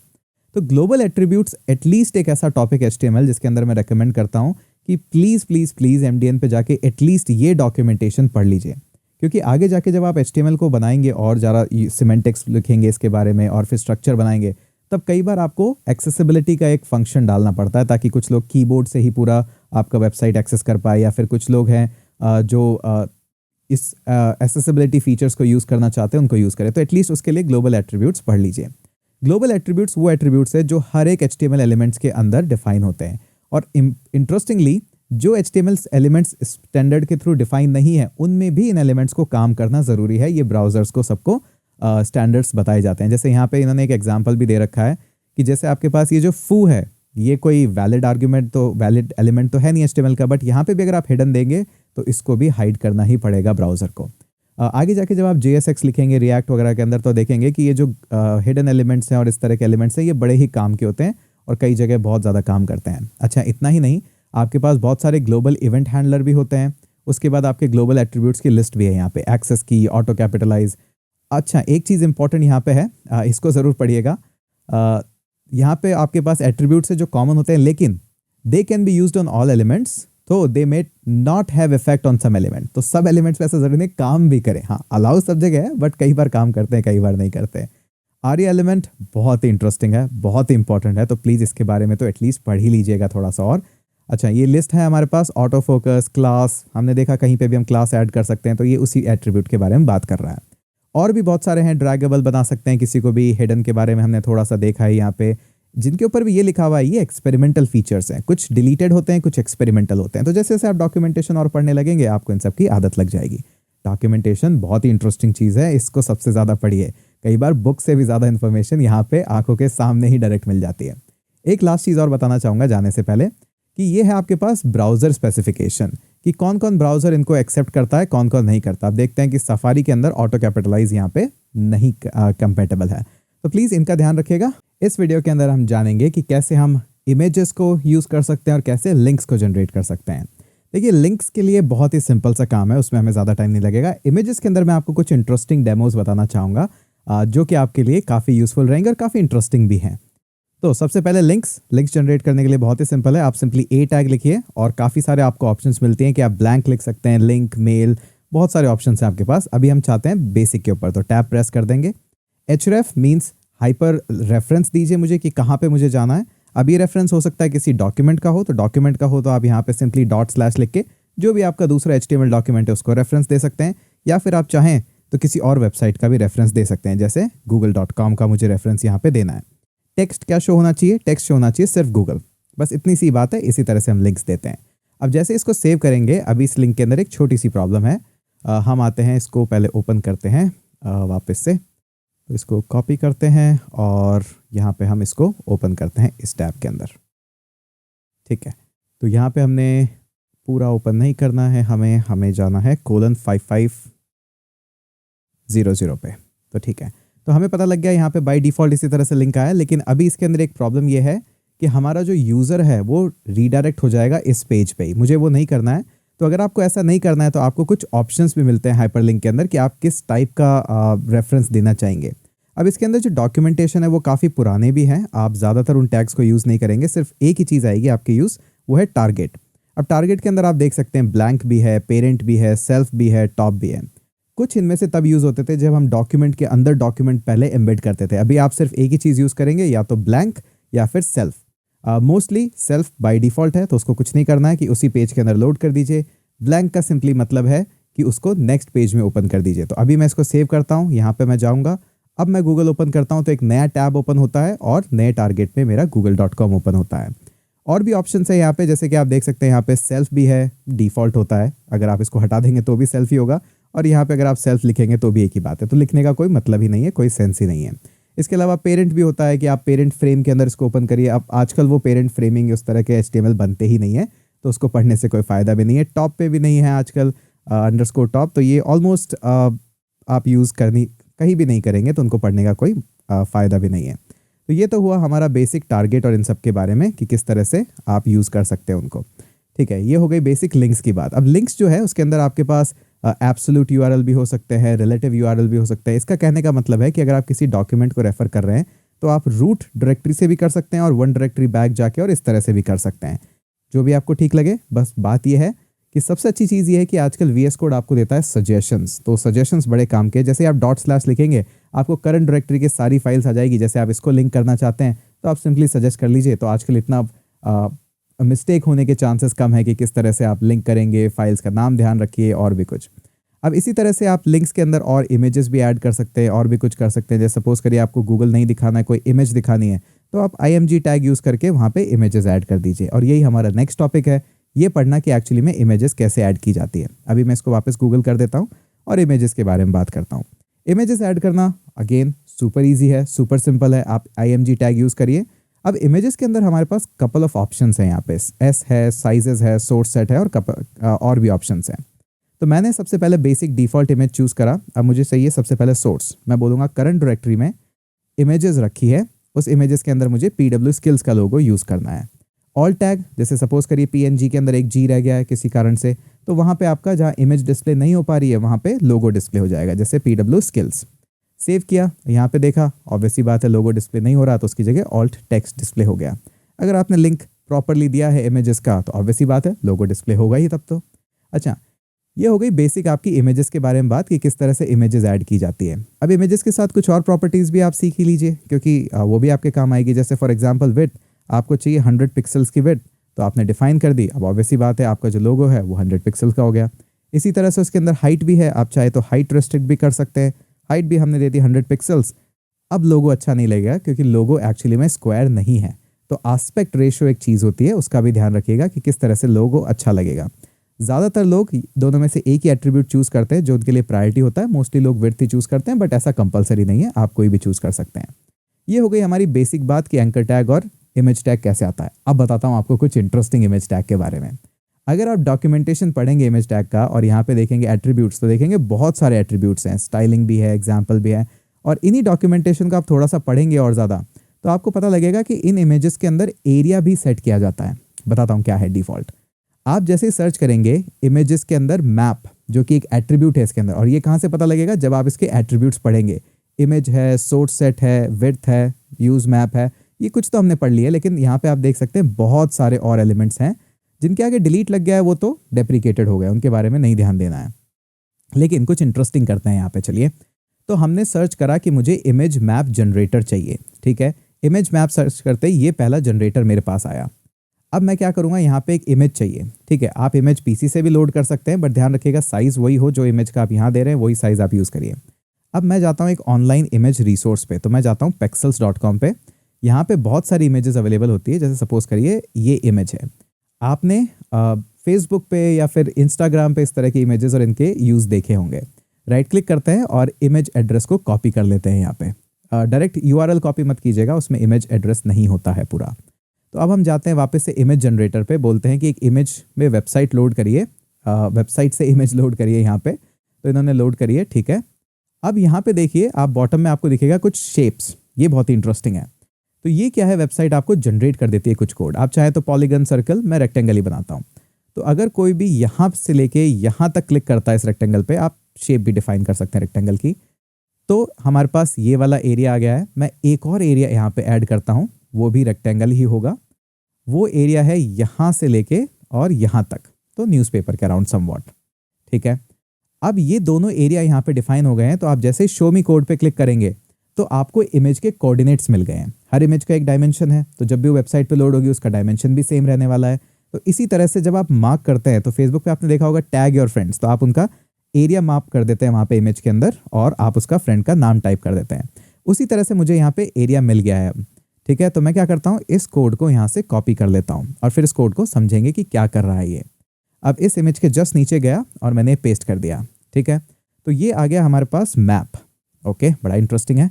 तो देखिए इमेज यहाँ तक तो कोई भी प्रॉब्लम थी ही नहीं। ये तो हमें पहले भी आता था कि सोर्स लगा के हमने इमेज का नाम दे दिया। अब URL से इमेज हो चाहे हमारे लोकल फोल्डर से हो, कोई फर्क नहीं है। बट क्योंकि मैंने जाके डॉक्यूमेंटेशन में पढ़ा तो मुझे पता लगा एक यूज़ मैप नाम का भी टैग मैं यहाँ पे यूज़ कर सकता हूँ। आप इमेज में जाके देखेंगे यहाँ पे, तो जैसे ही एट्रीब्यूट्स में देखेंगे तो आपको यहाँ पे थोड़ी सी देर में ही पता लग जाएगा कि ठीक है यहाँ पे यूज़ मैप होता है। सर्च करके देख लेते हैं, यूज़ मैप, ये रहा हमारा use map. The part URL starting with hash और इमेज मैप। तो बेसिकली क्या कह रहा है, इसी तरह से आप यूज़ कर सकते हैं इमेजेस के ऊपर इसको। तो अभी मैं डायरेक्ट डॉक्यूमेंटेशन नहीं पढ़ूंगा, डायरेक्ट आपको सिखा देता हूँ क्या हो रहा है यहाँ पे। तो मैंने इससे कहा कि आप यूज़ मैप टैग को यूज़ करिए और मैं आपको जो मैप है वो यहाँ पे डिफाइन कर रहा हूँ, हैश इमेज मैप, मतलब मैं लोकेशन दे रहा हूँ। तो नेम जहाँ पे भी इसको मिलेगा ये इमेज मैप, इस नेम का, और लाइन नंबर 34 पे जो मैप है इसका, और लाइन नंबर 36 पे है इसका नाम सेम होना ज़रूरी है। फिर मैंने कहा कि मैं कुछ एरिया यहाँ पे डिफाइन कर रहा हूँ, उनके कोऑर्डिनेट्स ये हैं और शेप रेक्टेंगल है। अब आप चाहें तो यहाँ पे बहुत सारा काम कर सकते हैं। अभी तो हम उतना नहीं करेंगे क्योंकि HTML की सीरीज़ है, तो मैं जावास्क्रिप्ट नहीं लिख सकता यहाँ पे, वरना आप चाहें तो यहाँ पे ऑन क्लिक मेथड्स भी डिफाइन कर सकते हैं और बहुत सारी इंटरेस्टिंग चीज़ कर सकते हैं। अभी तो नहीं कर सकता मैं, अभी सिर्फ HTML ही करना है मेरे को, क्योंकि तो मैं यहाँ पे क्या करता हूँ, टाइटल के अंदर ABC दे देता हूँ। ध्यान से देखिएगा, कैपिटल ABC दिया है मैंने फर्स्ट टारगेट एरिया पे और DEF दिया है सेकंड टारगेट एरिया पे। सेव कर लेते हैं। अब इससे होगा क्या कि जब भी आप इस HTML टैग पे जाएंगे इस इमेज के अंदर, रिफ्रेश करते हैं इसको, इमेज आ गई हमारे पास। इमेज का साइज सेम रहना चाहिए जो भी आपने वहाँ पे दिया है, क्योंकि कोऑर्डिनेट्स उसी हिसाब से जनरेट हुए हैं। तो जैसे मैं यहाँ पे माउस होवर करता हूँ, नोटिस करिए कैपिटल में ABC। अब अगर ऑन क्लिक फंक्शनैलिटी होती यहाँ पे, अगर जावास्क्रिप्ट यूज़ करना अलाउ होता तो बहुत सारे और इंटरेस्टिंग काम होते हैं। आप चाहे तो कुछ डेटाबेस में क्लिक्स लोड कर सकते हैं, कहीं और इमेज पे रीडायरेक्ट कर सकते हैं, बहुत सारा काम होता है। और यहाँ पे जब मैं आता हूँ तो DEF, तो आई होप आपको समझ में आएगा किस तरह से जब फेसबुक आपसे मार्क करवाता था वो रेक्टेंगल फेस के ऊपर, तो उसी तरह से बस एक ऑन क्लिक फंक्शन चल के आपका डेटाबेस में वो कोऑर्डिनेट सेव हो जाते थे, आपके फ्रेंड्स कहाँ कहाँ टैग हुए हैं। तो ये तो कुछ हुई आपकी प्रोफेशनल वर्ल्ड की बातें कि किस तरह से फीचर्स डिफाइन होते हैं, बट बताना ये चाहता हूँ आपको कि HTML भी उतना ही इंटरेस्टिंग है अगर आप डॉक्यूमेंटेशन के थ्रू पढ़ते हैं तो। इस वीडियो के अंदर आपको दो इंटरेस्टिंग और बहुत ही छोटे टॉपिक्स के बारे में बताऊंगा। वो है फर्स्ट टेबल्स और सेकंड है inline element versus block level element या फिर ब्लॉक एलिमेंट्स। देखिए, इनलाइन और ब्लॉक के लेवल के एलिमेंट्स के अंदर डिफरेंस जानने के लिए बहुत सारे लोग घंटों घंटों बिता देते हैं, बट आपको इतना टाइम बिताने की जरूरत ही नहीं है। अगर आप डॉक्यूमेंटेशन पढ़ना जानते हैं तो एक ही लाइन में आपका सारा कॉन्सेप्ट क्लियर हो जाएगा। अब सबसे पहले हम टेबल्स की बात कर लेते हैं यहाँ पे। देखिए, टेबल्स के अंदर क्या होता है, ज़्यादातर आप टेबल्स कहीं ना कहीं डॉक्यूमेंटेशन से या कहीं ना कहीं जो UI डेवलपर ने बना के दिए वो आप कॉपी और पेस्ट करते हैं अपने एलिमेंट्स में मोस्टली। सबसे जो इजी टेबल आप जो यूज़ करेंगे वो होगा कुछ इस तरह से, एमिट के शॉर्टकट कि आपको एक टेबल चाहिए। अब उस टेबल के अंदर आपको चाहिए एक डॉट रो और उसके अंदर चाहिए आपको एक डॉट कॉल। ये है एमिट का चीट शीट का शॉर्टकट। आप में से कई लोगों को याद भी हो जाएगा इवेंचुअली जैसे जैसे आप काम करते जाएंगे, बट इसको जैसे ही लिखते हैं तो आप देख सकते हैं ऑटोमेटिकली आपके टेबल के अंदर एक टेबल रो आ गई है और उसके अंदर डेटा भी आ गया और आप चाहे तो यहाँ पे भर सकते हैं और इसको CSS के अंदर डिफाइन कर सकते हैं। ठीक है, ये तो हुआ हमारा बेसिक टेबल। और इसको जब आप सेव करेंगे, क्योंकि अभी टेबल के अंदर डेटा कुछ भी है नहीं, तो मैं यहाँ पे इसको वापस से, मैंने क्लोज कर दिया शायद, तो मैं इसको कॉपी पेस्ट करके वापस से ओपन करता हूँ यहाँ पे :5500 पे। तो देख सकते हैं अभी हमारे पास कुछ भी नहीं आया क्योंकि टेबल के अंदर डेटा ही नहीं है। जैसे ही आप इसके अंदर डेटा ऐड करेंगे कि सपोज करिए सम शीट, तो मैंने यहाँ पे ऐड करी है, तो यहाँ पे सम शीट वैल्यूज़ यहाँ पे आ गई है, लेकिन एक्चुअली में वो वैल्यूज़ हमें दिखाई नहीं दे रही है क्योंकि उस टेबल के ऊपर कोई CSS वैल्यूज़ ही ऐड नहीं हुई है। और CSS के बारे में अभी हम बात नहीं करेंगे, बट बेसिकली फिर भी मैं आपको बता दूंगा कि टेबल को कैसे करते हैं। एक छोटा सा हम यहाँ पे टेबल पे कुछ डिफाइन कर ही लेते हैं ताकि ईजिली थोड़ा सा देखने में तो आसानी रहे हमारे पास। तो टेबल के अंदर हम क्या करते हैं, सबसे पहले हम इसकी विड्थ डिफाइन कर देते हैं। तो विड्थ हम इसको दे देते हैं 50%, ठीक है। और बॉर्डर भी हम इसको दे देते हैं, तो बॉर्डर दे देते हैं हम इसको 1 पिक्सल की सॉलिड और वाइट कलर में, ठीक है। अभी हम इसको यहाँ पे आके देखते हैं, तो ठीक है, थोड़ा सा हमें दिखने लग गया है कि टेबल जैसा कुछ है। लेकिन इस तरह से भी अगर आपको और डिटेल टेबल्स आपको जाननी है यहाँ पे, ऑब्वियसली बात है टेबल्स का ज़्यादा यूटिलाइजेशन तभी होता है जब आप एक्चुअली में उसके अंदर CSS वगैरह ऐड करते हैं। बट बेसिक में आपको फिर भी बता ही देता हूँ कि टेबल्स के क्या क्या कंपोनेंट्स होते हैं और किस तरह से यूज़ आती है। तो सबसे पहले तो हमारे पास आ गई है टेबल, ठीक है, ये आ गई टेबल। अब टेबल के अंदर ऑब्वियसली बात है रोज़ होगी और कुछ कॉलम होंगे। हम बात करते हैं यूजुअली रोज़ के अंदर, तो ये हमारी हो गई टेबल रो। इसके अंदर टेबल रो के अंदर हम डालेंगे TH यानी कि टेबल हेडिंग। कितनी हेडिंग चाहिए, सपोज करिए 3 चाहिए, तो वापस से एमिट का यूज़ करेंगे। तो टेबल रो के अंदर हेडिंग आ गई है हमारे पास, तो इसको हम लिख देते हैं नेम, इस हेडिंग को लिख देते हैं हम ईमेल और इस हेडिंग को लिख देते हैं पासवर्ड, ठीक है। ये हमने लिख दिया पासवर्ड। सेव करके देखते हैं यहाँ पे, तो ऑब्वियसली बात है ये टेबल की हमारे पास हेडिंग आ गई है। इसी तरह से अगर आपको इसमें डेटा वापस से फिल करना है तो वापस से हम एक और रो बना सकते हैं। इस बार TH की जगह हम TD लिखेंगे क्योंकि टेबल में डेटा डालना है। इसका कोई ऐसा सच नहीं है कि आपको इम्पैक्ट इतना ज़्यादा दिखेगा, बट क्योंकि HTML स्ट्रक्चर के ऊपर डिफेंड करती है इसलिए ऐसा नहीं है कि इंटरचेंज करिए। अच्छी प्रैक्टिस नहीं है, करने को तो कर सकते हैं, एरर कुछ नहीं आएगा, बट हाँ अच्छा है नहीं है, करना नहीं चाहिए। तो ये टेबल रो है, इस टेबल रो के अंदर मुझे चाहिए अब टेबल डेटा, और कितने चाहिए, मुझे चाहिए 3, तो मल्टीप्लाइड बाय 3 आ गए हमारे पास डेटा। तो नेम हम यहाँ पे डालते हैं, तो ठीक है सनी, और ईमेल है sunny@google.com, फिक्टिशियस ईमेल है, आई होप किसी का ना हो ये, और पासवर्ड 123। सनी यही पासवर्ड यूज़ करता है, क्या कर सकते हैं। तो यहाँ पे हमने देखा कि वैल्यूज़ आ गई। अब ऑब्वियसली बात है वैल्यूज़ आपको इतनी अच्छे से नहीं दिख रही है क्योंकि ये तो सेंटर अलाइंड है, ये लेफ्ट अलाइंड है, तो ये सारे काम CSS के हैं किस तरह से वैल्यूज़ आती है। आप चाहें तो यहाँ पे और भी टेबल रोज ऐड कर सकते हैं, कॉपी पेस्ट कर दीजिए 2-3 बार तो थोड़ा सा आपको डेटा देखने का मिलेगा कि टेबल स्टाइल से कुछ डेटा मिल रहा है। आप चाहें तो यहाँ पे और भी एलिमेंट्स को जाके आप स्टाइलिंग कर सकते हैं। अगर आपको ये अच्छा नहीं लग रहा है कि नहीं मुझे तो टेबल डेटा पे भी कुछ बॉर्डर चाहिए, टेबल हेडिंग पे भी कुछ बॉर्डर चाहिए, तो वो सारी CSS की प्रॉपर्टीज़ हैं, उनको अभी हम इतना डिस्कस नहीं करेंगे। बट फिर भी अगर आप चाहें तो टेबल डेटा हो गया और टेबल हेडिंग हो गई, इन पे भी हम कुछ बॉर्डर लगा देते हैं। तो बॉर्डर वापस से हम वही कर देते हैं कि 1 पिक्सल सॉलिड और वाइट ही बॉर्डर यूज़ कर लेते हैं। सेव करके देखिए तो अब जैसा टेबल जैसा स्ट्रक्चर होता है वो तो आपको और क्लोजली फॉलो दिखने लग गया होगा। बट ऑफ कोर्स ये बात है, टेबल ज़्यादातर फ्रेंडली है कि किस तरह से आप स्टाइलिंग उसके अंदर देते हैं, एक रो छोड़ के एक स्टाइलिंग देते हैं, सबको देते हैं, तब वो थोड़ा टेबल के अंदर डिफरेंट आ जाता है। बट बेसिक स्ट्रक्चर यही होता है। ध्यान रखने वाली बात सिर्फ इतनी सी है कि टेबल रोज़ के अंदर फर्स्ट हेडिंग है। हेडिंग ज़रूरी नहीं है कि रोज़ में टॉप पे ही हो, आप हेडिंग लेफ्ट में भी डाल सकते हैं, जिस तरह से आपका भी स्ट्रक्चर डिफाइन करना हो। ये तो हो गई बात हमारी टेबल्स के ऊपर। अब बात आती है कौन से एलिमेंट इनलाइन एलिमेंट होते हैं और कौन से ब्लॉक लाइन एलिमेंट होते हैं। अब देखने से तो यहाँ पे पता नहीं लगता ये, लेकिन इसके बारे में एक डिटेल डॉक्यूमेंटेशन है, उसके बारे में आपको बताता हूँ। तो यहाँ पे एक बहुत ही अच्छा गाइड दे रखा है, inline versus block level element, और ये जो डेमोन्स्ट्रेशन है ये one of the best demonstration है। तो इन्होंने क्या करा, एक क्लास बनाई है सिंपली यहाँ पे हाईलाइट, जिसका बैकग्राउंड कलर दे दिया है कुछ येलोइश। तो अब यहाँ पे इनलाइन एलिमेंट वो एलिमेंट्स होते हैं जो कि खुद की लाइन में ही रहते हैं, एक पूरा ब्लॉक कैप्चर नहीं करते हैं। ब्लॉक मतलब एक पेज के अंदर पूरा का पूरा लेफ्ट टू राइट एक ब्लॉक। इनलाइन एलिमेंट वो है जो कहीं पे भी अंदर रखे हुए हैं, पूरा ब्लॉक नहीं कैप्चर करते हैं। बस इतनी सी बात है। अब देख सकते हैं यहाँ पे स्पैन है, इसके अंदर जब मैंने हाईलाइट क्लास यहाँ पे लगाई, मैंने नहीं, इन्होंने ही लगाई है, तो हमने देखा कि यहाँ पे जो हाईलाइट है वो इतना ही हुआ है। लेकिन जो ब्लॉक लेवल एलिमेंट्स है, जैसे कि पैराग्राफ एक ब्लॉक लेवल एलिमेंट है, तो आपने देखा कि ये जो पूरा का पूरा ब्लॉक है ये पूरा ही स्टाइलिंग हो गया है। तो डिव भी अपने आप में एक ब्लॉक लेवल एलिमेंट है, पैराग्राफ भी अपने आप में एक ब्लॉक लेवल एलिमेंट है। तो ये पूरा लेफ्ट टू राइट एलिमेंट लेते हैं। तभी तो आपने देखा कि जैसे हमने H1 H2 लिखा तो देखिए पूरा का पूरा आया। तो ऑब्वियसली बात है, पहले से आपको डिफाइन हो जाना चाहिए था कि ब्लॉक लेवल एलिमेंट है। अब यहाँ पे कुछ डिटेल्स दे रखी है कि लिस्ट ऑफ इनलाइन एलिमेंट्स। अब इन लिस्ट को याद नहीं करना होता है, इवेंचुअली आपको याद हो जाएगी कि कौन कौन से इनलाइन एलिमेंट है और जो बच गए वो बाकी ब्लॉक लेवल एलिमेंट है। तो ये देख सकते हैं ब्लॉक लेवल एलिमेंट का भी लिस्ट है यहाँ पे और इनलाइन का भी। मोस्टली ये जो एलिमेंट्स है जैसे कि सब, स्ट्रॉन्ग, स्पैन, इन्हीं सबको आप ज़्यादातर यूज़ करेंगे, तो इतना टेंशन लेने वाली बात नहीं है। पेज के स्ट्रक्चर का बस ध्यान रखिए, वही सबसे ज़्यादा ज़रूरी है। अब इस वीडियो के अंदर हम जानेंगे कुछ HTML की बहुत ही इंटरेस्टिंग चीज़ जो कि है फॉर्म। देखिए HTML के अंदर पढ़ना चाहें तो आप पूरे 2 महीने भी पढ़ सकते हैं, बट इतना ज़्यादा भी पढ़ने की ज़रूरत नहीं है। बेसिक्स आपको ऑलरेडी पता हो गए। 2 चीज़ और मैं बताऊंगा इस वीडियो के अंदर। एक, फॉर्म कैसे बनाते हैं और क्या क्या चीज़ों का ध्यान रखते हैं। दूसरी चीज़, सिमेंटिक्स क्या होती है। अब सिमेंटिक्स के ऊपर मैंने देखा है लोगों ने बहुत बड़े बड़े वीडियोस बनाए, इनफैक्ट कोर्स भी बन सकते हैं, कई कोर्सेज भी हैं वहाँ पे। लेकिन हम जो जानना चाहते हैं वो आपके लिए पर्याप्त है इस वीडियो के अंदर, और आपको डॉक्यूमेंटेशन भी पढ़ना सिखाऊंगा कि सिमेंटिक्स एक्चुअली में क्या है और क्यों इसका इतना इंपॉर्टेंस है, क्यों इसका रोल है। पहले हम फॉर्म बनाना सीखते हैं।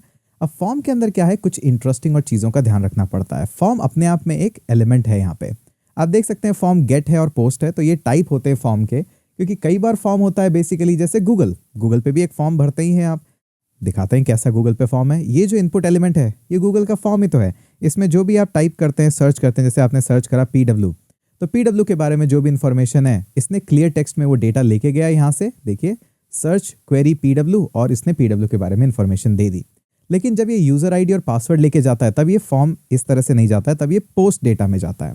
इसके बारे में जब आप बैकएंड सर्वर्स वगैरह पढ़ेंगे तो और पता लग जाएगा, अभी हम उस पर नहीं जाएंगे। अब यहाँ पे आता है एक्शन, और फॉर्म इस तरह से ओपन हो जाता है। एक्शन वो चीज़ होती है जहाँ पे ये फॉर्म की इन्फॉर्मेशन जाने वाली है। तो जो भी आपका URL है, जैसे सपोज करिए https backend.com/API, या जहाँ पे भी ये डेटा जाएगा उसका आपको पूरा URL लिखना पड़ता है। उसके बाद एक मेथड आता है जिसको हमने अभी डिस्कस करा कि मेथड के अंदर गेट भी हो सकता है, पोस्ट भी हो सकता है, तो जो भी आप चाहें। ठीक है, इतना ही आपको मेजरली जानने के जरूरी है फॉर्म के बारे में। अब इसके अंदर आती है इनपुट वैल्यूज़। तो इनपुट वैल्यूज़ से पहले क्या आएगा, एक लेबल। ज़रूरी नहीं है लेबल हमेशा हो, लेकिन मैं आपको बताऊंगा इसकी इंपॉर्टेंस क्या है। अब मैंने लिखा है यहाँ पे फॉर, तो फॉर लिखते हैं हम यहाँ पे ईमेल। ठीक है, अभी आप देखेंगे इसका इंपॉर्टेंस क्या है, और मैंने यहाँ पे लिख दिया ईमेल, ठीक है, और कोलन लिख दिया।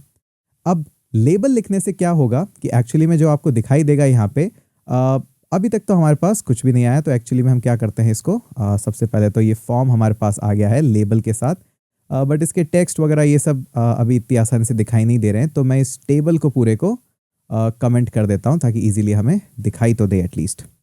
सेव किया, और कुछ देर के लिए मैं यहाँ से ये जो स्टाइलिंग लिखी थी बैकग्राउंड वगैरह की, ये भी मैं कमेंट आउट कर देता हूँ ताकि हम कोर फॉर्मेट में देख पाएँ एक्चुअली में कि फॉर्म कैसा दिखता है यहाँ पे। इसको हम रीलोड कर लेते हैं। तो देखिए ईमेल यहाँ पे हमें दिख गया है। आई थिंक इसको तो हम रहने ही देते हैं वरना आपकी आंखों को प्रॉब्लम होगी, काफ़ी वाइट है वो। ठीक है, तो आई थिंक आप सभी देख सकते हैं, देखने को आपको मिल ही रहा होगा। I think editor zoom in कर देगा यहाँ पे थोड़ा सा, प्लीज़ एडिटर कर दीजिएगा। यहाँ पे हमने देखने को मिला ईमेल, बट ये फॉर्म तो नहीं बना। हाँ जी बिल्कुल नहीं, फॉर्म नहीं बना है यहाँ पे अभी तक।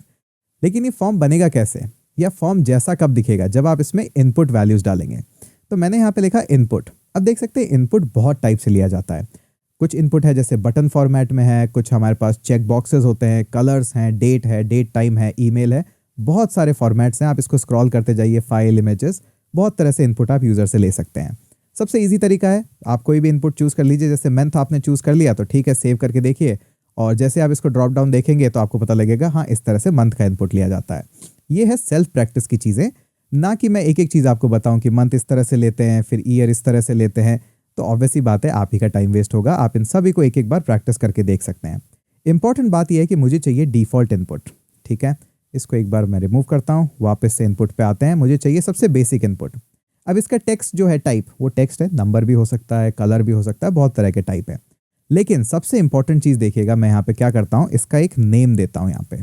ठीक है, अब नेम क्या है इसका, ईमेल। ठीक है, दिया। अब गौर से देखिएगा, मैंने यहाँ पे क्लिक करा, यहाँ पे मेरे पास एक इनपुट फॉर्म आ गया। मैं इसके अंदर ईमेल ऐड कर सकता हूँ, लेकिन जैसे ही मैं इस ईमेल पे क्लिक करूँगा ये फॉर्म ऑटोमेटिकली हाईलाइट हो जाता है क्योंकि यहाँ पे वैल्यूज़ है। तो देखिएगा यहाँ पे ये फॉर्म आया, इसकी वैल्यूज़ चाहिए। अब देखिए एक इंटरेस्टिंग चीज़ आपको मैं पहले करता हूँ फिर आपको दिखाता हूँ। तो यहाँ पे मैंने उसका नेम दिया ईमेल। ठीक है, अभी मैं आपको सबमिट भी करके दिखाऊंगा फॉर्म, लेकिन उससे पहले मैं क्या करता हूँ, यहाँ पे मैंने फॉर दे रखा है ईमेल का, तो मैं इसको एक आईडी भी दे देता हूँ। ठीक है, ये दिया आईडी और इसको दिया ईमेल। अब देखिएगा गौर से, मैंने क्लिक करा ईमेल पे और ऑटोमेटिकली फॉर्म हो गया हाईलाइट। इसको बोलते हैं एक्सेसिबिलिटी फीचर। लेकिन एक और चीज़ है यहाँ पे, अभी मैंने क्या करा, एक और इनपुट फॉर्म दिया, उसके अंदर भी टाइप टेक्स्ट है, उसका नेम मैं दे देता हूँ कि ये वैल्यूज़ हो गई पासवर्ड। ठीक है, अब इसके अंदर भी मैं एक आईडी दे देता हूँ, पासवर्ड, ये लीजिए, ये गया पासवर्ड। अब इसके अंदर भी मैं एक आईडी दे देता हूँ जो कि है ईमेल। थोड़ा सा टेक्स्ट फिल्टर कर देते हैं, इस ईमेल को मैं हटा देता हूँ, इस ईमेल की जगह मैं देता हूँ कुछ पास। ठीक है, अभी आप देख सकते हैं कि ये जो लेबल है इसके अंदर फॉर की वैल्यू जो है वो है ईमेल। इस इनपुट फील्ड के अंदर हमारे पास आईडी जो है वो है ईमेल। अब गौर से देखिएगा कि यहाँ पे हमारे पास पासवर्ड, नेम हमारे पास इनपुट है। ठीक है, इसको रीलोड करके देखते हैं क्या हो गया, इसको इतनी प्रॉब्लम कैसे हो गई, इतना सारा टेक्स्ट कैसे डिस्प्ले कर दिया। अब नोटिस करिएगा, जैसे हमने ईमेल पे क्लिक करा तो देखिए सेकंड फॉर्म हाईलाइट हो गया। यही इंपॉर्टेंस मैं आपको दिखाना चाह रहा था कि जब भी आप कुछ इस तरह के इनपुट फॉर्म्स बनाएं तो अक्सर लोग क्या करते हैं कि यहाँ पे नेम, आईडी, ये सब लेबल्स वगैरह ना लगाने की जगह सिंपली एक प्लेस होल्डर लगा देते हैं। प्लेस होल्डर भी आप लगा सकते हैं, कोई बुरी बात नहीं है।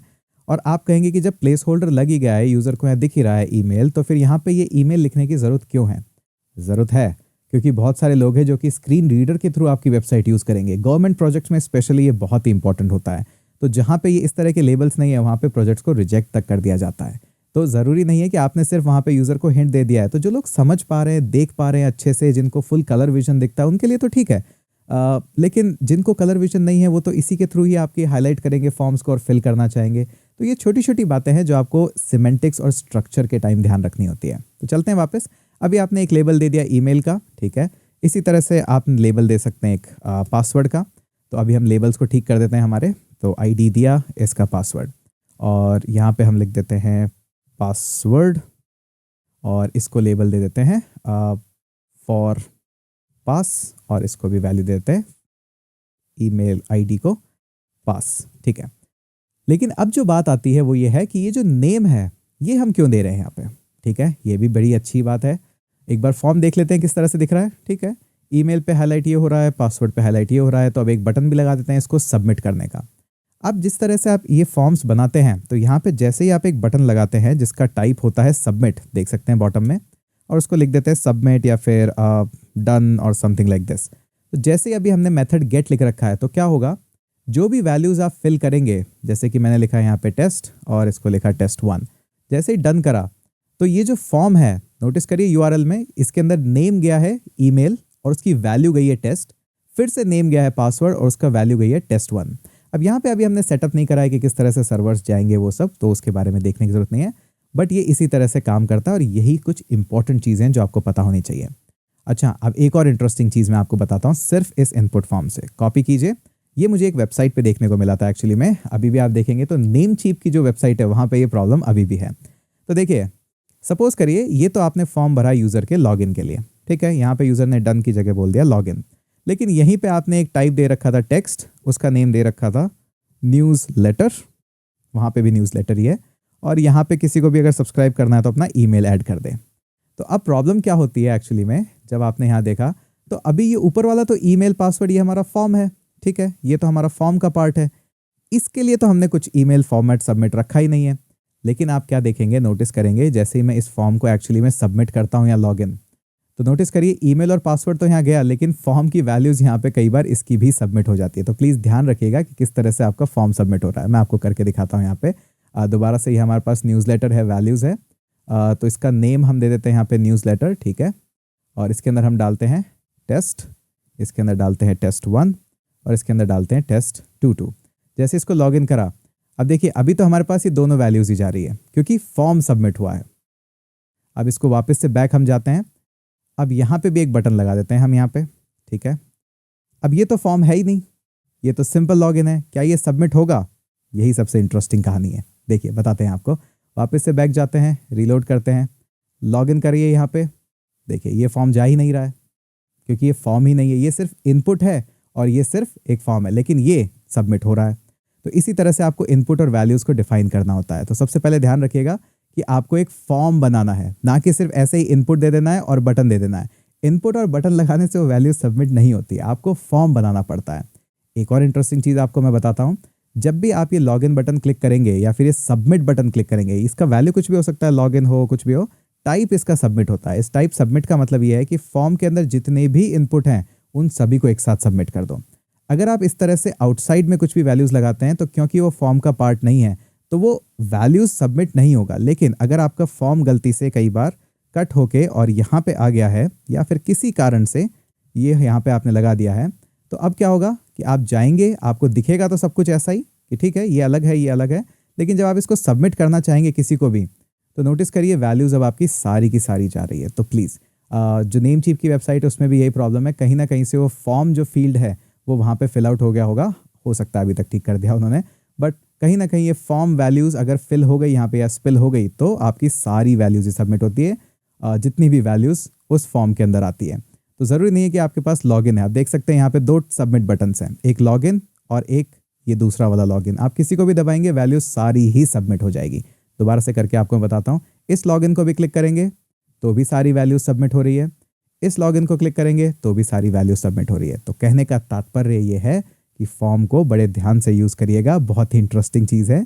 लेकिन कहाँ पे फॉर्म स्टार्ट हो रहा है, कहाँ पे फॉर्म एंड हो रहा है, कौन सी वैल्यूज़ आपको इनपुट लेनी है, कौन सी नहीं लेनी है, कौन सा सबमिट लेना है, उसका ध्यान रखिएगा। अब बात करते हैं हम हमारे सिमेंटिक्स के ऊपर। अक्सर लोग कहते हैं कि सिमेंटिक्स HTML है, HTML के अंदर आपके जो असाइड एलिमेंट्स हैं, हेडर है, फुटर है, जो नए एलिमेंट्स आए हैं उनको सिमेंटिक्स बोलते हैं, जबकि ऐसा नहीं है। MDN के खुद के डॉक्यूमेंटेशन पे लिखा हुआ है कि प्रोग्रामिंग के अंदर semantic refers to meaning of a piece of code, मतलब जो भी आप कोड लिख रहे हैं उसका अगर कोई मीनिंग निकल रहा है या मीनिंगफुल वे में आप उसको यूज़ कर रहे हैं, उसी को सिमेंटिक्स बोलते हैं। और खुद MDN कह रहा है कि सिमेंटिक्स जावास्क्रिप्ट में भी होते हैं, CSS में भी होते हैं और HTML में भी होते हैं। तो हमारे पास पहले क्या होता था, पहले के टाइम पे जब हम कोड लिखते थे तो हर चीज़ को लिखते थे डिव के अंदर।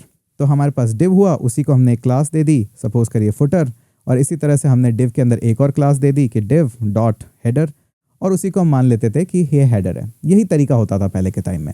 लेकिन अब ऐसा नहीं है, अब आपके पास कुछ नए एलिमेंट्स भी है, तो डिव को इस तरह से यूज़ करने की जगह आप सिंपली हेडर्स को इस तरह से यूज़ कीजिए, फुटर्स को इस तरह से यूज़ कीजिए। ये न्यू एलिमेंट्स ऐड हुए थे सिमेंटिक्स के लिए, यानी कि आपके पेज को मोर सेंसिबल स्ट्रक्चर देने के लिए कि आपको पता है आप फुटर यूज़ कर रहे हैं, आपको पता है ये हेडर यूज़ कर रहे हैं। अब ऐसा नहीं है कि ये यूज़ करना एकदम गलत है या ये यूज़ करना एकदम पाप हो गया है, नहीं, ऐसा नहीं हुआ है, बट इनको यूज़ करना ज़्यादा सिमेंटिक ओरिएंटेड है। तो आप देख सकते हैं सिमेंटिक और कितने एलिमेंट्स आए हैं। तो सिमेंटिक एलिमेंट्स आपके पास हैं article, aside, details, figure captions, figure, footer, header, main. तो आप चाहे तो इनको यूज़ कर सकते हैं। अब ऐसा नहीं है कि इनको यूज़ नहीं किया तो आपको कहेंगे आउटडेटेड कोड लिख रहे हो। नहीं, ऐसा नहीं है, अभी बहुत सारे लोग हेडर फुटर तरीका ही यूज़ करते हैं, बट ये बेसिक है। तो आई थिंक आपको समझ में आ गया होगा किस तरह का है। अब यहाँ पे एक छोटा सा असाइनमेंट मैं आपको देना चाहूँगा कि प्लीज़ इनपुट टाइप को और एक्सप्लोर करिएगा थोड़ा सा। कुछ नहीं करना है आपको, सिर्फ यहाँ पे इनपुट लेना है और आप देखिए कि कितने तरह के इनपुट बॉक्स है और किस तरह से आप कर सकते हैं। शायद मुश्किल से आपको आधा घंटा लगेगा, बट आप एक्सप्लोर कर लेंगे। देख सकते हैं कितने सारे इंटरेस्टिंग टाइप है। इनपुट हिडन भी है, फाइल्स भी है, images, months, number, password, radio button, reset buttons. तो इन सब के बारे में एक एक बार देखिएगा, बड़ा ही इंटरेस्टिंग है और बड़ा ही ईजी है। आपको सिर्फ 15 मिनट लगेंगे अभी इस वीडियो के बाद और आपका HTML ओवर हो जाएगा। तो इसी तरह से मिलते हैं अगले ही किसी वीडियो में।